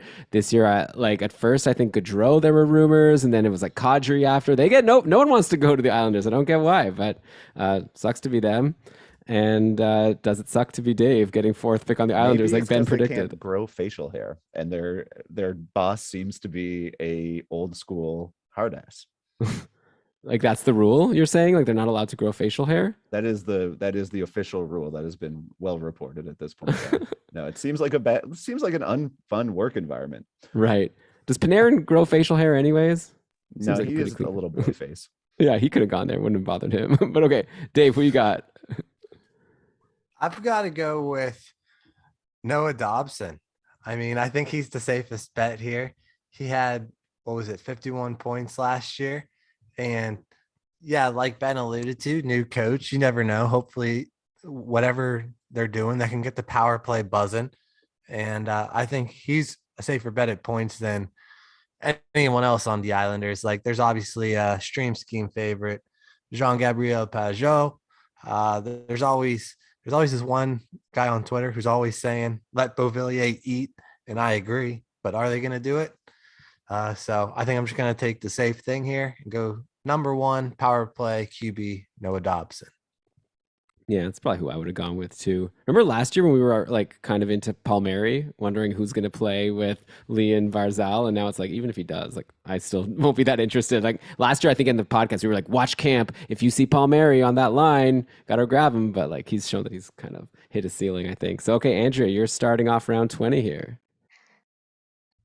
I think I'm just struggling here to figure out where to go. Mm, Follow your heart. That's what I always say. why don't we go to LA? And I will pick Kevin Fiala. Andrea, you are my very good friend. This is great. You started the draft taking McDavid, letting me have Draisaitl, which I appreciated. You let me take Pedersen after you took Miller the last time you picked first. And once again, you're doing me a solid. I think Fiala's a solid pick. I don't know who's actually going to be the highest scorer between Fiala and Kopitar, but clearly those are the top two on the Kings. Like, I don't think people will disagree. So yeah, give me Kopitar. Out of curiosity, Andrea, Dave said follow your heart. Who is your like rooting interest? Do you have a favorite team that you root for? Well, I grew up in Montreal, but I can no longer root for them. At least not right now. So Toronto, I live in Toronto. So Oh, that's my team. that's fun. I live in Toronto too. We should hang out sometime. We could. We should get a meetup going. But okay. I guess I'm stalling now for Dave. So Dave, I've given you a lot of time now to think about it. Who are you taking on LA? Yeah, I think there's a clear divide between 1 and 2 and 3 and 4 on this team. But 3 and 4, I think, are pretty close. But I'll go Victor Arvidsson here. I think 60-point pace last year, his first year with the team. And obviously, yeah, they're bringing on free agents. Maybe that power play can get a little better with Fiala. And with hopefully, or what I think would be this next guy, if he can stay a little healthy. But Ben, are you thinking who I'm thinking? Am I thinking what you're thinking? Well, I don't know because I don't know who you picked. Sorry, I don't see it. There it is. Victor Ardvinson. Sorry, I didn't fill it out. Sorry, Elon. If you could Arby. throw in a quick little edit Yeah, point for me. I'll go from where Dave Do you guys, where it was like, do you guys want to I'm know? thinking. Do you guys want to know a joke? Is it a gonna be pirate like joke? what a pirate says to the No, what's second a- line winger? What's a pirate's favorite letter? R. The Ah, C. you think Hey, it's the the C. R, but it's Yeah. but it's really the C. Yeah. Sorry, I butchered it. Spoiled my joke. Yeah. Yeah. That'll be an exclusive for the YouTube watchers. Release the YouTube cut, Elon. It's released. You keep saying that. It's out there. Put out the It YouTube exists, cut. yeah. No, we It's need to. Everybody needs to hear this. Keeping Karlsson.com/YouTube. But anyone hearing me say that knows it because they're watching on YouTube. Because it's not going on the show. That's why I'm saying release the YouTube cut. Put it out there for everyone. So all right. so Dave said, "You're thinking what I'm thinking." Am I thinking what you're thinking? I would assume so, because I'm obviously going to take Monsieur Adrien Kempe. I might have taken him over Arvidsson. It's like you can see both of them hitting the 60-point pace. Arvidsson, I expect to miss a little bit more time, maybe. I probably would have Arvidsson with the higher pace and Kempe maybe with slightly more points. But yeah, I agree as well, Dave, that this is a crappy team to get stuck at 3rd and 4. No, I was thinking maybe Drew Daddy, because if he can stay healthy, he's like a sure thing, and yeah, like that power play is going to get better. And so as long as he can stay healthy, I think he's a lock for like 45 points. Yeah, well, so that's not so exciting, right? Like obviously Yeah, in a like league Kempe for that more than that. Yeah, like if you're in a regular draft where defensemen, you need to fill different positions, then yeah, for sure, Doughty could be a bit of a sleeper. I don't think people have him on their mind as like one of the top end defensemen, but like in your bangers leagues, like you said, he had a 65-point pace in the games he did play. He still hits, he still blocks. So yeah, he's pretty good, and I think he's got that top power play locked up for a couple more years. Maybe Brant Clark will one day take it from him, but in the meantime, he's pretty good. Okay, so over to me now to start round 21. Yeah, we're definitely getting to a point here where it's just like, do you want to take like a superstar, but then you're helping others? Man, I could really burn Andrea, which I wouldn't want to do because she was really nice to me. There's a team that I see like 3 good players and one then a big drop. Now that I said it though, then will Dave do it to me? But okay, I need to return the favor because Andrea was nice to me and took Fiala and let me have Kopitar. So I'll take a team where the number 4 isn't so bad. Let's go to Pittsburgh, I guess. Dave's favorite team, the Pittsburgh Penguins. They're all pretty good, but I think there's a pretty big discrepancy at the end of the day. And I'll just go with Jake Gensel, even though I think that there's people who have a higher points upside, but there's some injury risk with those other superstars that obviously people know who I'm talking about on Pittsburgh. But Gensel will probably play all the games and be like over a point per game. So I think it's a solid bet. So give me him. You took Gensel? Yes, I did.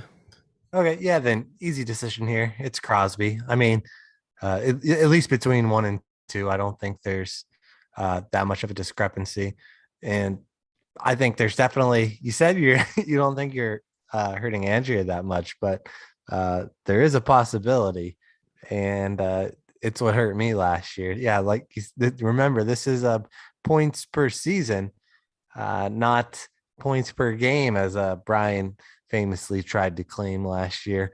So not that I'm trying to predict anything here, but give me for now. Hopefully you can stay healthy. Knock on wood. The captain, Sid the Kid. Ben, I'll send it over to you. Dave, I think you got a steal here with Crosby at number 2. I definitely think Gensel's a relatively safe point per game player, Elon. I agree with that assessment, but I don't know. I just feel like Crosby, he gets the full season of health. Like the pace that he had after getting his game back last year was quite high. I would like that upside myself. I'm really struggling with this number 3 pick. I'm just gonna say some names, Andrea. I'm sorry if I'm spoiling anything, but like, so Evgeny Malkin is the usual pick here. Like if we're going points per game, that's where I'm going. Brian Rust is a really interesting player. Elon and I talked about him earlier this week as somebody who could who could be like, repeat what he did last year as a 70+ point player if he gets top line, top power play again. Elon seems to think that Ricard Raquel might eat into some of the power play minutes. And I talked to Jesse Marshall, who said that he expects Raquel could get a shot on the top line as well with Crosby and Gensel at times. All that to say, I think I'm going to take Chris Letang, number 3. Player who had an incredible season last year and who has seemed to get some of his Band-Aid boy issues in order. He seems like the safer pick here. I just don't want to get burned picking 40 games of Evgeny Malkin or Brian Rust from line 2 and just have him put up, a 60. I mean, maybe Rust is still safer than Letang, but I'll take Letang. How things have changed that now it's like Chris Letang is our safe non-injury risk Right. pick. Good for Yes. him. Okay, Andreas. Yeah, you got some Okay. fun guys to choose from. Yes. It's a struggle. It's a bit of a struggle between, I guess it's a struggle between Malkin and Rust for me right now, not knowing how Rust will be deployed and not knowing how many games Malkin will actually play. Is Malkin a free agent at the end of this year? Does anyone know? No, I can't remember. he was a free agent at the end of last season, and he just signed a 4-year Yeah. deal. Okay. I'll go with Rust. What the heck? Play it safe. Wild. All right, Dave. Malkin could go undrafted in a, like, it's just like, it feels like that to me feels like a moment where I'm kind of just recognizing time has passed. You know what I mean?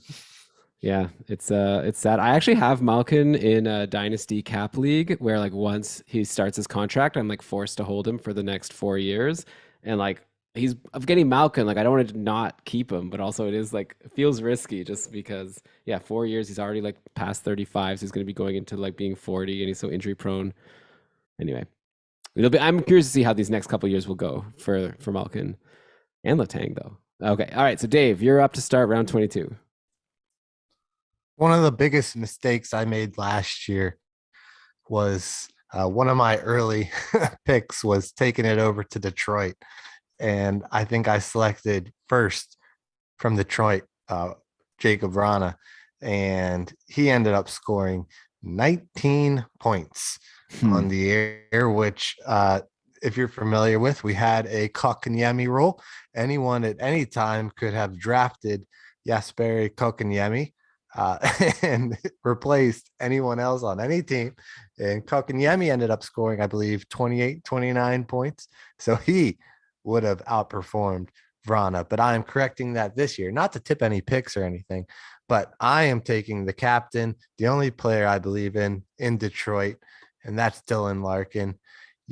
However, they signed a bunch of new players. The team's going to be hopping. This might be the first year they might kind of be competitive. And if there's anyone that's going to be leading that charge, it's going to be Larkin. And however the lines shake out, however the power plays shake out, he's going to be involved in the top line and top power play. So I'll gladly take Dylan Larkin here, and I'll let you guys fight it out for the rest. I will go next. And I will win the fight that Dave let us have.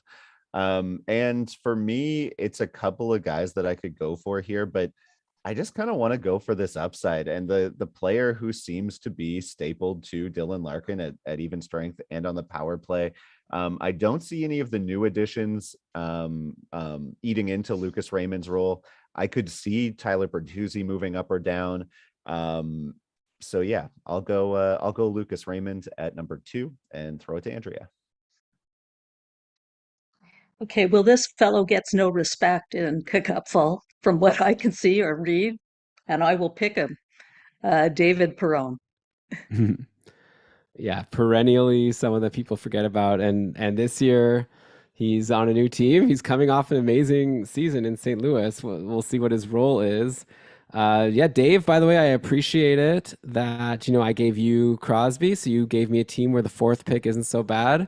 So should I repeat what you did last year, but at a much safer place, and take Vrana here at 4, or do I take Tyler Bertuzzi, who's like a clear, solid top line, top power play guy? Is he we were just talking on the Discord about how is he once again not going to be able to play those games in Canada because he's not vaccinated? That would be like super annoying. Like either please get vaccinated or someone change the rules. But like we need to get going here. Like how am I supposed to organize my fantasy games around this? Because there's a lot of games, there's a lot of Canadian teams, right? So maybe to play it safe, I guess give me Verana. He's not injured now. I think he's a really great player once he gets the opportunity. So this is like I would take Bertuzzi if it was not total season, and if I was, but even in Yahoo, it's annoying because you can't even put him in the IR. I think we were able to put him on IR plus last year. He wasn't suspended. Was he suspended when he wasn't playing those games in Canada, or was he IR plus? Does anyone remember? No, I think he was.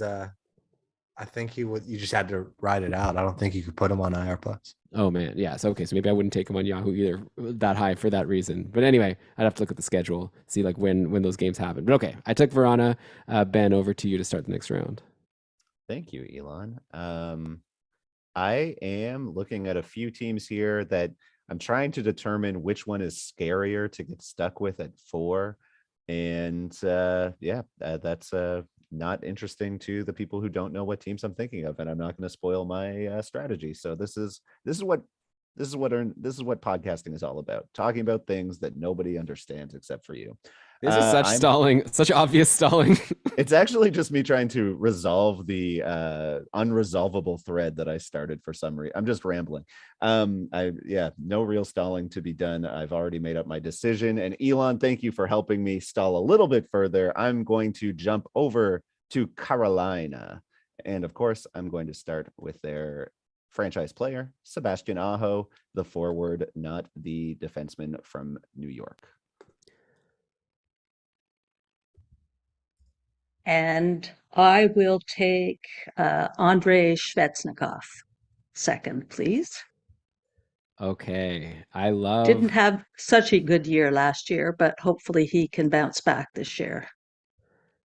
I mean, he's still so young, and now, like, I guess now that Pacioretty is announced to be injured, and Trocheck's gone, you'd think that he gets like even bigger role. I guess we'll have to see what line he ends up on, but he'll like be locked on that top power play. It's hard to imagine Svechnikov not bouncing back a little bit, but yeah, last year only the 69 points in 78 games. It's not even that bad, right? It's still 73-point pace, so not too shabby. But yeah, I'm very happy here because I wouldn't want fourth. Carolina would have been a team where I would think they're all pretty similar if Pacioretty weren't injured. But now that he is, I think there's a bit of a dip. So thank you, Dave, for not taking Carolina when you could have. You did something nice for me taking Detroit instead. Now Ben takes Carolina, which is great because I get Teuvo Teravainen with a third pick. And Dave, I'll be curious to see where you go here because I think there's a few options. You could go with Kotkaniemi, who you just brought up before. Here, this is your only opportunity to get Kotkaniemi, unlike last year. So, are you going to take that opportunity? No, absolutely, or absolutely not. It's Brent Burns here. Clearly, I think. There's a little bit of a drop off between one and the rest here, but I think 2, 3, 4 are relatively close, and maybe Svechnikov is a little bit more. But Toivo and Brent Burns, I think they're both going to be 60-point players. I think Burns, like you guys kind of talked about before, there's slave and truthers out there, but I'm not a part of that movement. I think it's Brett Burns. I think he's going to dominate. You saw what TDA did that last year. I think Brett Burns is a lot better. I think he's easily going to destroy the league, and I think he's going to be a great pick. But I don't know. What do you guys think? Yeah, no, makes sense for sure. If he's the top power play guy, he's going to get a lot of points. I think I'd go Jarvis. I know I would. I prefer Jarvis here. I really like him ahead of this next year. I think he's going to be on the top line. I think he'll be I know he'll be in the top 6 playing with some really strong players, and I believe he'll get that top power play assignment as well. You don't think Martin Necas has a shot? And how he's fallen. But he's got new contracts. We'll see. But yeah, Jarvis, I mean, I think he'll get the opportunity. It's just a matter of if he can do something with it. Yeah, I was in my research for this draft. I was listening to last year's draft, and I unfortunately took Martin Necas because I had said that my good buddy and sometimes Stream Scheme co-host Mason was talking him up. So I just want to say that I still won because now I can make fun of Mason. Bad pick, Mason. All right, Andrea, you're up. Your second last first overall pick in a round. Where are you going to go? We are going to Dallas. That's where I wanted to go the last time when I was humming and hawing and had a bit of a moment. but we're going to pick Jason Robertson.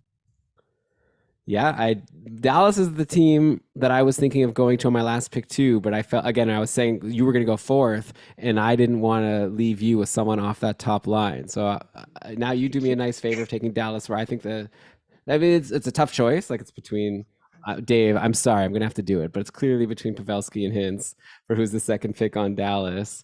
And it's just a matter of choosing which one. Like I really think it's just a coin flip and trying to predict. And like Pavelski's super old, but Hintz did have that injury history a couple years ago. I feel like Pavelski's just like a safer bet to play more games. This might be wrong, but I'll take Pavelski. Dave, you could take Hintz.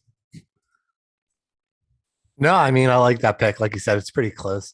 Obviously, Hintz has the youth on his side, but Pavelski's got not only the experience, but also contract year. I don't know how much of a contract year makes a difference at, 37, 38 years old now. So it might just be if he just wants to keep on playing or not at that point. Like he might just become like a Patrice Bergeron, who's like, I've already made enough money. If I just want to keep playing at that point, it doesn't really matter. So at this point, that a contract year, typically I would give like someone an extra 10, 15 points in a contract year, but maybe not if you're 38. But either way, talking too much about it, I will go Hintz and leave the last pick up to Ben. Yeah, I think I would. I think I'd take Hintz above Pavelski for just the upside of like seeing the possible breakout, the possible route to a breakout. But those two are a real pick 'em. Looking down the list, I could see like you could really talk yourself into Tyler Seguin like not being terrible this year, right? Like it's possible to believe in Tyler Seguin again. I think, right, Elon? I mean, I guess like he shouldn't have just lost all of his talent. I think that the problem is also at this point the deployment won't be what he used to get. Like, he's not top liner anymore. But I think as the fourth pick, it's not that bad.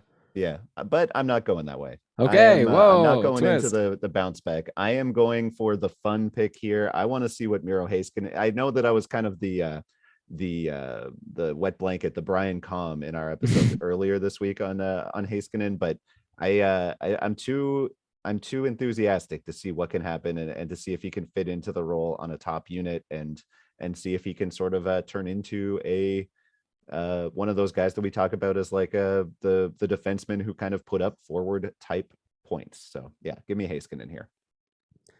Okay, so you get Miro Heiskanen. Mason Marchment would have also potentially been an interesting guy to take a swing on. We'll have to see what he looks like, but yeah.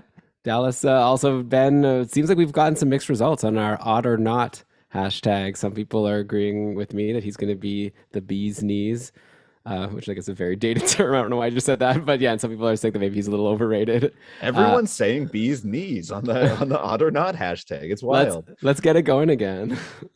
The hashtag bee's knees.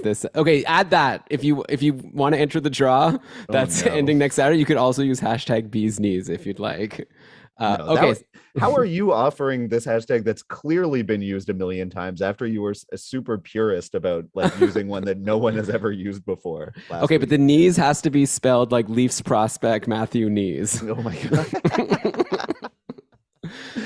All right, let's go to my turn again here, and I'm gonna now we're getting to a point where I feel like all the teams have guys that are like pretty similar, but I do think there's a bit of a drop here and maybe more risk outside of the top pick. So I'll go to Buffalo and I'll take surging new superstar in the league. Maybe even at this point better than Ryan O'Reilly, who before everyone made fun of them for trading Ryan O'Reilly for this guy and some other things. Maybe that's going too far, right? Ryan O'Reilly's great. But Tage Thompson, nothing to sneeze at this point. So I'll take him as the top pick over on Buffalo. Dave, over to you on the Sabres. You dirty dog. You know I love raging Tage Thompson, but you know what they say, friends don't let friends draft Jeff Skinner, but I am left with no choice here as the second overall pick in Buffalo. I mean, they don't have any reason not to give them all the opportunity in the world. And Primo Deploymento down there in Buffalo on the top line and top power play. He's going to shoot a bunch. Not that has anything to do in a points format like this. But yeah, I like him over. I think it's probably not too far away from this number 3 guy, but I think there's a clear divide between Jeff Skinner and this next guy. So I think I may be going a bit off board here. I could see a couple of different options here. Certainly, there is a very young, very talented defenseman who could go here. I'm going to go up front though, and I'm going to pick a player who had a really nice breakout season on this team after he was traded for Jack Eichel, and that is Alex Tuck. I like Alex Tuck. I like his chances to build on last season. I don't know if it will be his breakout year, but give me the Tuckster. Okay, well, I'm a bit jealous of that one. I think I'm going to take Rasmus Dahlin. In the absence of, I don't know, should I take him or somebody else? Give me other ideas. Casey Middlestat? No, I think he's a save. I mean, he got 51 points last year Yeah, with that team that was really kind of learning who they are now. And I think this year we might see them take a little bit step forward, not much, but I think 45 points is a safe floor, which I don't know. I don't think any forward is a safe thing to score more than that. yeah. Yeah, I'll stick with him. Thank I you. I think it's the right pick also. Like the upside is there for like 60. That's what we were expecting a couple years ago after that great rookie year, and then he fell down a little bit. But now that they have this like great top line, and yeah, you brought up middle stat, like he could send to the second line, but could also be Cousins. They've got Jack Quinn coming up. Like I feel like there's a lot of Krebs. Like there's a lot of competition, Yeah, for who's going to Krebs. get in that top six. All right, so Dave, over to you now to start the next round. Give me a fourth pick. So yeah, be kind once again, please. Of course. So this next team, I took great satisfaction in watching their demise this last year. It kind of hurt me because I drafted this one guy who I'm going to take number 1 overall here uh, early in a lot of leagues, and he was injured. But really, he's all that's left. They got a new coach. They might be playing more defensively, so maybe some people will argue that there's a lesser of a range between the top pick and the fourth pick here. So maybe that's a good thing for you, Elon. But I'm going to go Sean Couturier of the Philadelphia Flyers, just because he was injured last year, but hopefully he should be good to go this year. And as long as he's able to stay healthy, I think he's at least a sure thing for 60 points, hopefully. But I think that's the only person on the Flyers that you can say that for. But maybe Ben disagrees. I feel like I'm okay going second here. I feel like mainly because the Couturier injuries stack up. And it's easy for me to see a situation in which Travis Konechny puts up comparable or maybe slightly better than Sean Couturier. So yeah, Travis Konechny for me. Not a tough call for me at 2. Okay, well, I'm anxious to see how Tony D'Angelo does on this team this year. So I will make him my third pick, and maybe Elan will pick the fellow who shoots a lot on this team from last year. Yeah, I think I will. Dan, so you're 2D picks in a row for Andrea. I'm looking through your team here. You also took John Klingberg early on when Dave started us in Anaheim. And yeah, you also had John Carlson. So yeah, you're going to need these PP1 guys to produce. It's always nice to have those. And I had a bunch of them last year in this format. Yeah, D'Angelo is going to be interesting. A lot of people are saying, I think, Ben, we were talking on the last show how you were saying that D'Angelo won't be able to keep up what he was doing in Carolina, which I didn't disagree with, but I think that people might be like too low on him now. I think that he's still a solid bet for like 50 points. I guess we'll have to wait and see what happens. But yeah, now it's over to me. I think, Cam Atkinson has had some injury issues, but last year there was a stretch where he was like getting points every game, so many shots. Like he's someone that could be a decent sleeper this year. So yeah, give me Cam Atkinson. I'll definitely be happy with that as a fourth pick over on Philly. Ben, we've got you, and then we're going to only have 4 rounds left. So you're the only one with 2 of these first overall picks in a round to go. So who are you going to use your first one on? And I think we can all agree that I'm playing with one hand tied behind my back here, because I don't even get this. I don't even get to pick at 32. I just get whoever I inherit as the last team available. So True. Hashtag free Ben for to enter the competition on Twitter. I'm gonna go to Winnipeg. I feel like I just really don't want the fourth player here. And so I'm gonna take Kyle Connor, of course. I feel like I'm giving Andrea a very solid number 2 here. And I feel like I'm also okay with the number 3. So you're welcome as well, Elon. Thank you again. I will take Mark Scheifele, please. I think he's a good number 2. And thank you again as well, because I will take Nikolai Ehlers, who we talked about on that last episode, as someone I'm really excited for, especially with a new coach. Who knows? Maybe this is the year that he finally gets that top power play time. I don't think Dave has terrible players to pick from, though, but it'll be interesting to see But where I he think goes. it's a pretty decent drop in terms of what I expect points wise. Fair. All right, who's he going with? No, it's all reliable here. Blake Wheeler, 60-point player. I'll take that. And I don't think that there's necessarily going to be Kyle Connor. Yeah, he had a good year last year, but I could easily see him only getting like 80, 82 this year. And I could see Blake Wheeler getting 62. So I don't think there's that big of a gap. And that's why Pierre-Luc Dubois requested a trade. He can't even make it top 4 picked in this draft with the team he's on right now. So Dubois is going to try to go somewhere where he can get picked when we do this next year. All right, final 4 teams. Andrea, you're starting us off once again. Where should we be looking at? Well, why don't we go to St. Louis, and I will pick Pavel Buchnevich, please. Yeah, St. Louis is a team where I have like basically no discrepancy between my top 4. I like them I all. So like, agree. yeah, Buchnevich is as good a pick as any, I guess. He had a really great year. Ben, are Rangers fans still like salty, or is that like a thing? Like, are they annoyed still about how Buchnevich got traded for pretty much nothing? I am. Yeah, I would be too. I wonder if Mhm. Panarin is annoyed also. Like he I signed that think, big contract. I mean, if you listen to the New York Rangers episode of the the 32 beat writer series, Arthur Staple mentions that there's a bit of tension between the Right. Rangers front office and Panarin, and that part of it is, losing Buchnevich.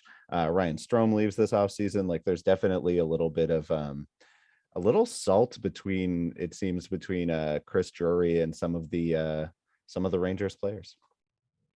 Yeah, well, their loss was obviously St. Louis's gain. He was fantastic. Yeah, it's really tough to pick here. I feel like I'll just go with Tarasenko. He might not even play the whole season in St. Louis. Apparently, he still wants out, but he was so awesome last year. And obviously, there's that little bit of injury risk because he missed all that time before, but it seems like 100% at this point. So I'll take Tarasenko. Dave, over to you. Yeah, easy choice here. I'm not crazy. I'm just a little unwell that Rob Thomas fell all the way to number 3 here. We're not talking couple points. We're not talking your bangers and mash here, ladies and gentlemen. We're talking straight up points. And this man had 77 points in 72 games last year. Yeah, he only had 115 shots. But like I said, it's just points, baby. So don't worry about it. I'll take Rob Thomas here, 3rd overall. Ben, over you to round it out for St. Louis. Yeah, it's a bummer that I'm saying this in round 29, but Andrea, this is the first time that you picked a team where I was like, I'm fine picking 4th here. It does not matter to me. I'll take Jordan Kyrou. I might have taken him first on this team. I not that that's, again, not that I see a huge discrepancy, but you could make a case for any of these 4, I feel, at number 1. And yeah, over to Elon for the next round. All right, so we've only got 3 teams left. Looks like I'm choosing between Ottawa, Seattle, and Nashville. Oh yeah, okay, I'll take Nashville, I guess. He gets injured sometimes, but when he doesn't, he's amazing. So I'll take Philip Forsberg as the top pick over on Nashville.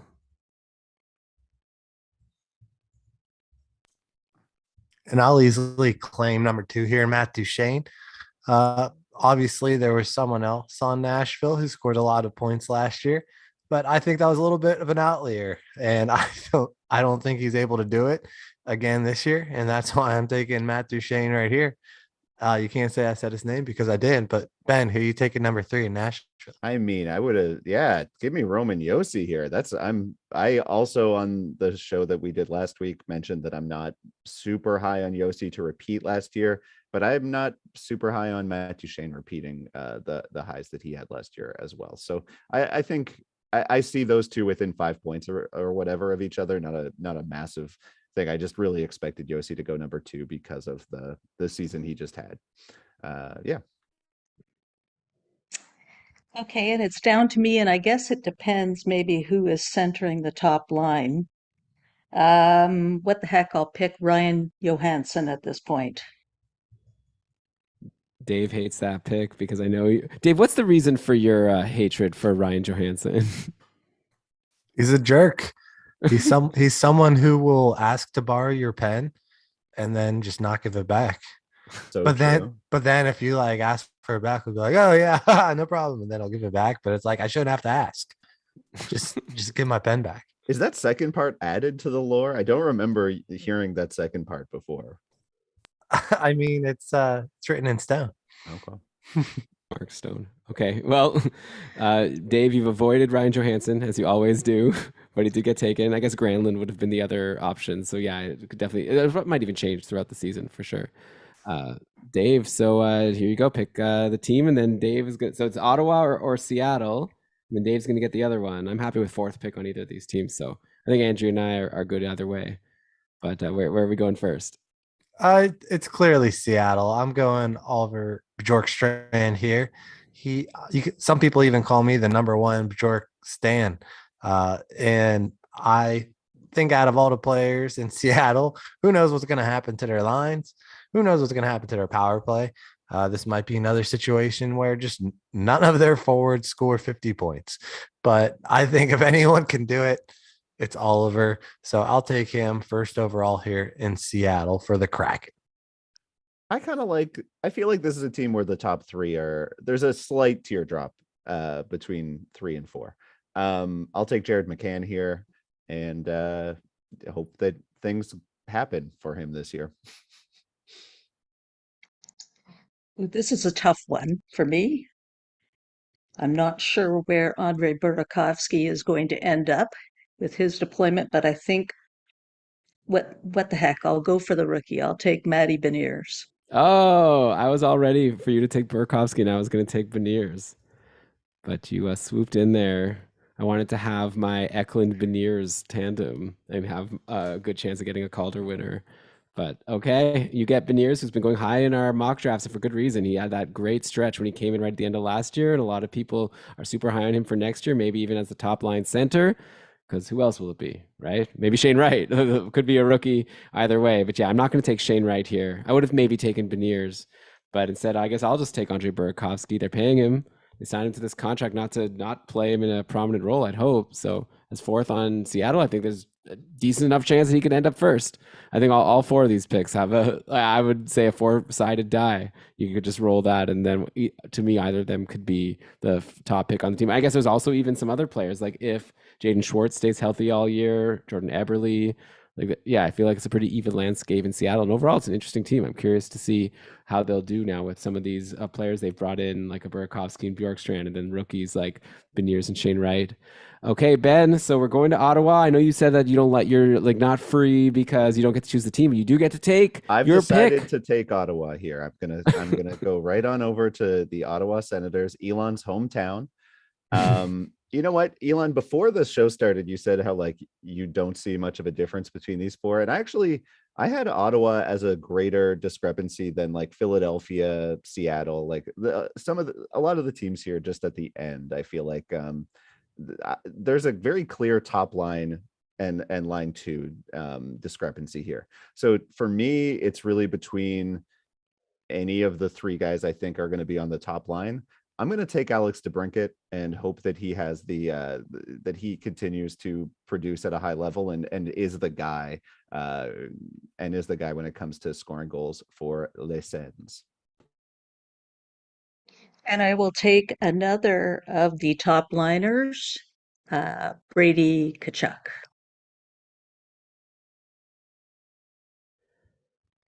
Okay, sorry. Yeah, DeBrincat, Tkachuk, good picks on Ottawa. But like I said, I'm good with a lot of people, including people that won't get picked. There's a couple good players that are going to not go. But I guess at this point, I'll take who I think is probably the 3rd top liner. If I were to guess, top line center at least. Give me Josh Norris as the third on the Sens. And Dave, you got a choice. Since whatever, you can't screw me over anymore. I could just blow it up. You have a great choice. You could take Giroux, Stützle, Batherson. Wow, what a smorgasbord of options you've got for the last pick of the draft. Yeah, I'm glad that the Senators have a little bit of excitement to them this year, and they might actually contend and make some noise. But yeah, no one knows for sure how the Lions will ultimately shake out. No one knows for sure how the power play will necessarily shake out. But I'm going with my old friend and yours, Drake Batherson.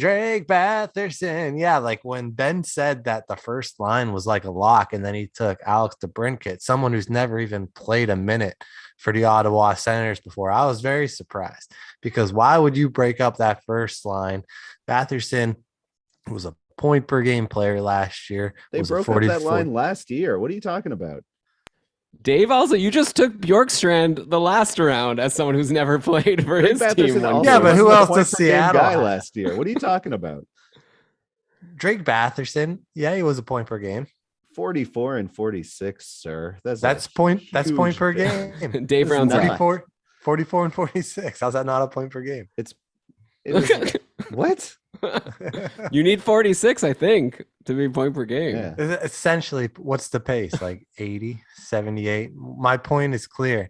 I'm going with Drake Batherson, and I hold no regrets. And you never know. He might even outpace DeBrincat whenever DeBrincat's on the second line in Ottawa with All right. Giroux and Stützle. Big time Timmy Jim. Taking Stützle here myself. I like Stützle. I think he's going to be the top. I think he's getting that top. He's staying on the top power play over Batherson. Maybe I'm riding off the Ian Mendes interview, who got me really hyped for Tim Stützle. I don't know, but there's a reason why the Senators lasted until the very last pick. I have no clue how the Lions are going to shake out, and really, I think no one really knows. Mm-hmm. Yeah, getting Norris in the third round was good for me. I might have even taken Giroux there as that fourth pick. So yeah, you could have probably gone either way. Well, this has been a blast. We did it, all 32 teams. For people who listen and want to see the draft results, I'll post them. Let's say keepingkarlsson.com/draft. Is that already taken? I feel like that's already taken. I'm going to check that right now. /mock draft 2022. That's a lot. I'll just do /draft. Let's get /draft right now is going to a draft I did with the Fantasy Hockey Life podcast with Ben in the middle of last year.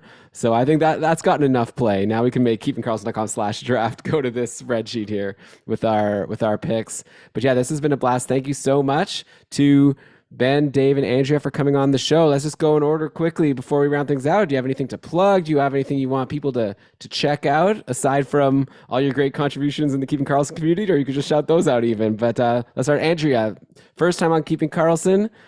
You did a great job. I think you drafted a really good team here. I especially appreciate that first overall Connor McDavid pick when I had number 2. So yeah, I want to tell people where they can find you and anything you want them to check out. Well, the best place to find me is in the Discord community. So you should definitely join Cupful, because I am in tier 7. I am a newbie to all of this, and I can say it's a lot of fun, and it's a very welcoming community. And it's as Elan said earlier, it's very well curated. So you'll find that people are very friendly, and you can learn a lot. So come and join us. Thanks so much. Yeah, really appreciate you and all your help that you've given us on the Discord as a moderator and helping with these rankings every single day. And yeah, good luck next year in tier 7. Good luck climbing up to play Dave, Ben, or myself in a year or two. Dave, you've obviously made yourself a name being the host of the Stream Scheme every week, letting us know who's got a streamagami, who is the person you've got to grab Monday morning at 3 a.m. Eastern time on Yahoo. Anything else you want to tell people to check out? Yeah, follow us on Twitter at NHL Stream Scheme. Like we mentioned before, we're going to be on the Keeping Karlsson main channel this year. And so I don't think there's too many people that are listening that are just subscribed to the old Stream Scheme channel that weren't subscribed to keeping Karlsson before, but nonetheless, check us out over there. Went 17-6 last year, looking to do the same thing this year. We're going to take the world by storm, and I'm excited to get it going. All right, and Ben, as always, a pleasure. You don't let me get away with anything. You always make sure that everything I say is very well researched, and otherwise you're gonna snap at me with a hot take coming the other way. And I always appreciate it. It's a blast talking to you on the show. We did it before. People are gonna hear you already, like you said, on the next episode. So people get their fix of Ben Burnett, and I'm sure they love it all the time when they're subscribed to Keeping Karlsson. But yeah, thanks again for coming on. Thank you, Elon. Yeah, you guys are the best, and I appreciate you all the time. Okay, and I have the same sentiment to you three and also to the listeners. Thank you so much for checking out this episode. Hope you enjoyed it. Feel free to tweet at us. Let us know who you think won the draft. Again, you can go to keepingkarlsson.com/draft to see those final results. And then I guess maybe at some point I could throw this up on Fantrax and we could actually keep track during the season and see who ends up winning this thing. Hopefully it won't just come down to injuries. Usually it just comes down to, in the end, who gets the most games played. But obviously having Connor McDavid early in Draisaitl helps as well. Okay, and then obviously another thing I'll just say once again, like we said a couple times, get into the cupful before it's too late. The Keeping Karlsson Ultimate Patron Fantasy League. There's a spot waiting for you, and you could get all the information by becoming a patron at keepingkarlsson.com/patron, and then go to the cupful registration channel on Discord or ask someone for help, and we'll direct you to where you need to go. But yeah, with that, I guess I'm going to cue the outro music and just say that this episode was researched with help from, I don't know, the great minds of Andrea, Ben, and Dave, who came up with all of their picks. I don't know if we need to get into all your resources. I'm sure that one of the resources was that Dauber Hockey Guide, which already has a bunch of projections for us. And once again, it's not too late to join that draw for those 5 guides that Ben had to give away. So you got to go listen to the last episode to get those hashtags. I also said at the beginning of this show. So you'll figure it out if you haven't entered that draw yet. But yeah, thanks to Dauber Hockey. Thanks to the listeners. And until we're back at you with a Beat Writer interview in a couple days, just remember to do the best you can to make it that fantasy hockey is for everyone. Boom. What a show. Great job, fun. everyone. Thank you. Hey, That was fun. Yeah, that was a lot of fun. Yeah, I really appreciate the 3 of you. Yeah, and the listeners, people in the chat room. Thanks for Mason. I did that. I was so excited for Mason to jump in and be like, "You nailed it with the Josh Norris pick." Maybe he's just not here anymore, but he's been standing Josh Norris on Discord for a while now. I hope he owned up to his Martin Necas, pick last year. I was also into Nate. It's like, why not? Like, didn't the year before he had like a 60-something point pace? How are you supposed to predict? Like, find me the projector who had Natchez at 40 points, like he ended up with, and that person is someone who I'm going to use for my drafts this year because that was really hard to predict. I publicly said that I trashed Mason's Natchez pick, but I took it so that I could be smart either way. Well, we'll see if now this year you end up not in 4th place because who do you have on Carolina instead? I took Brent Burns. I think. Yeah, I like Burns. Okay, well, yeah, thanks again. Thanks everyone for watching. Thank you. And yeah, talk to you all in the Discord. See ya. Bye, everyone. See you. Bye.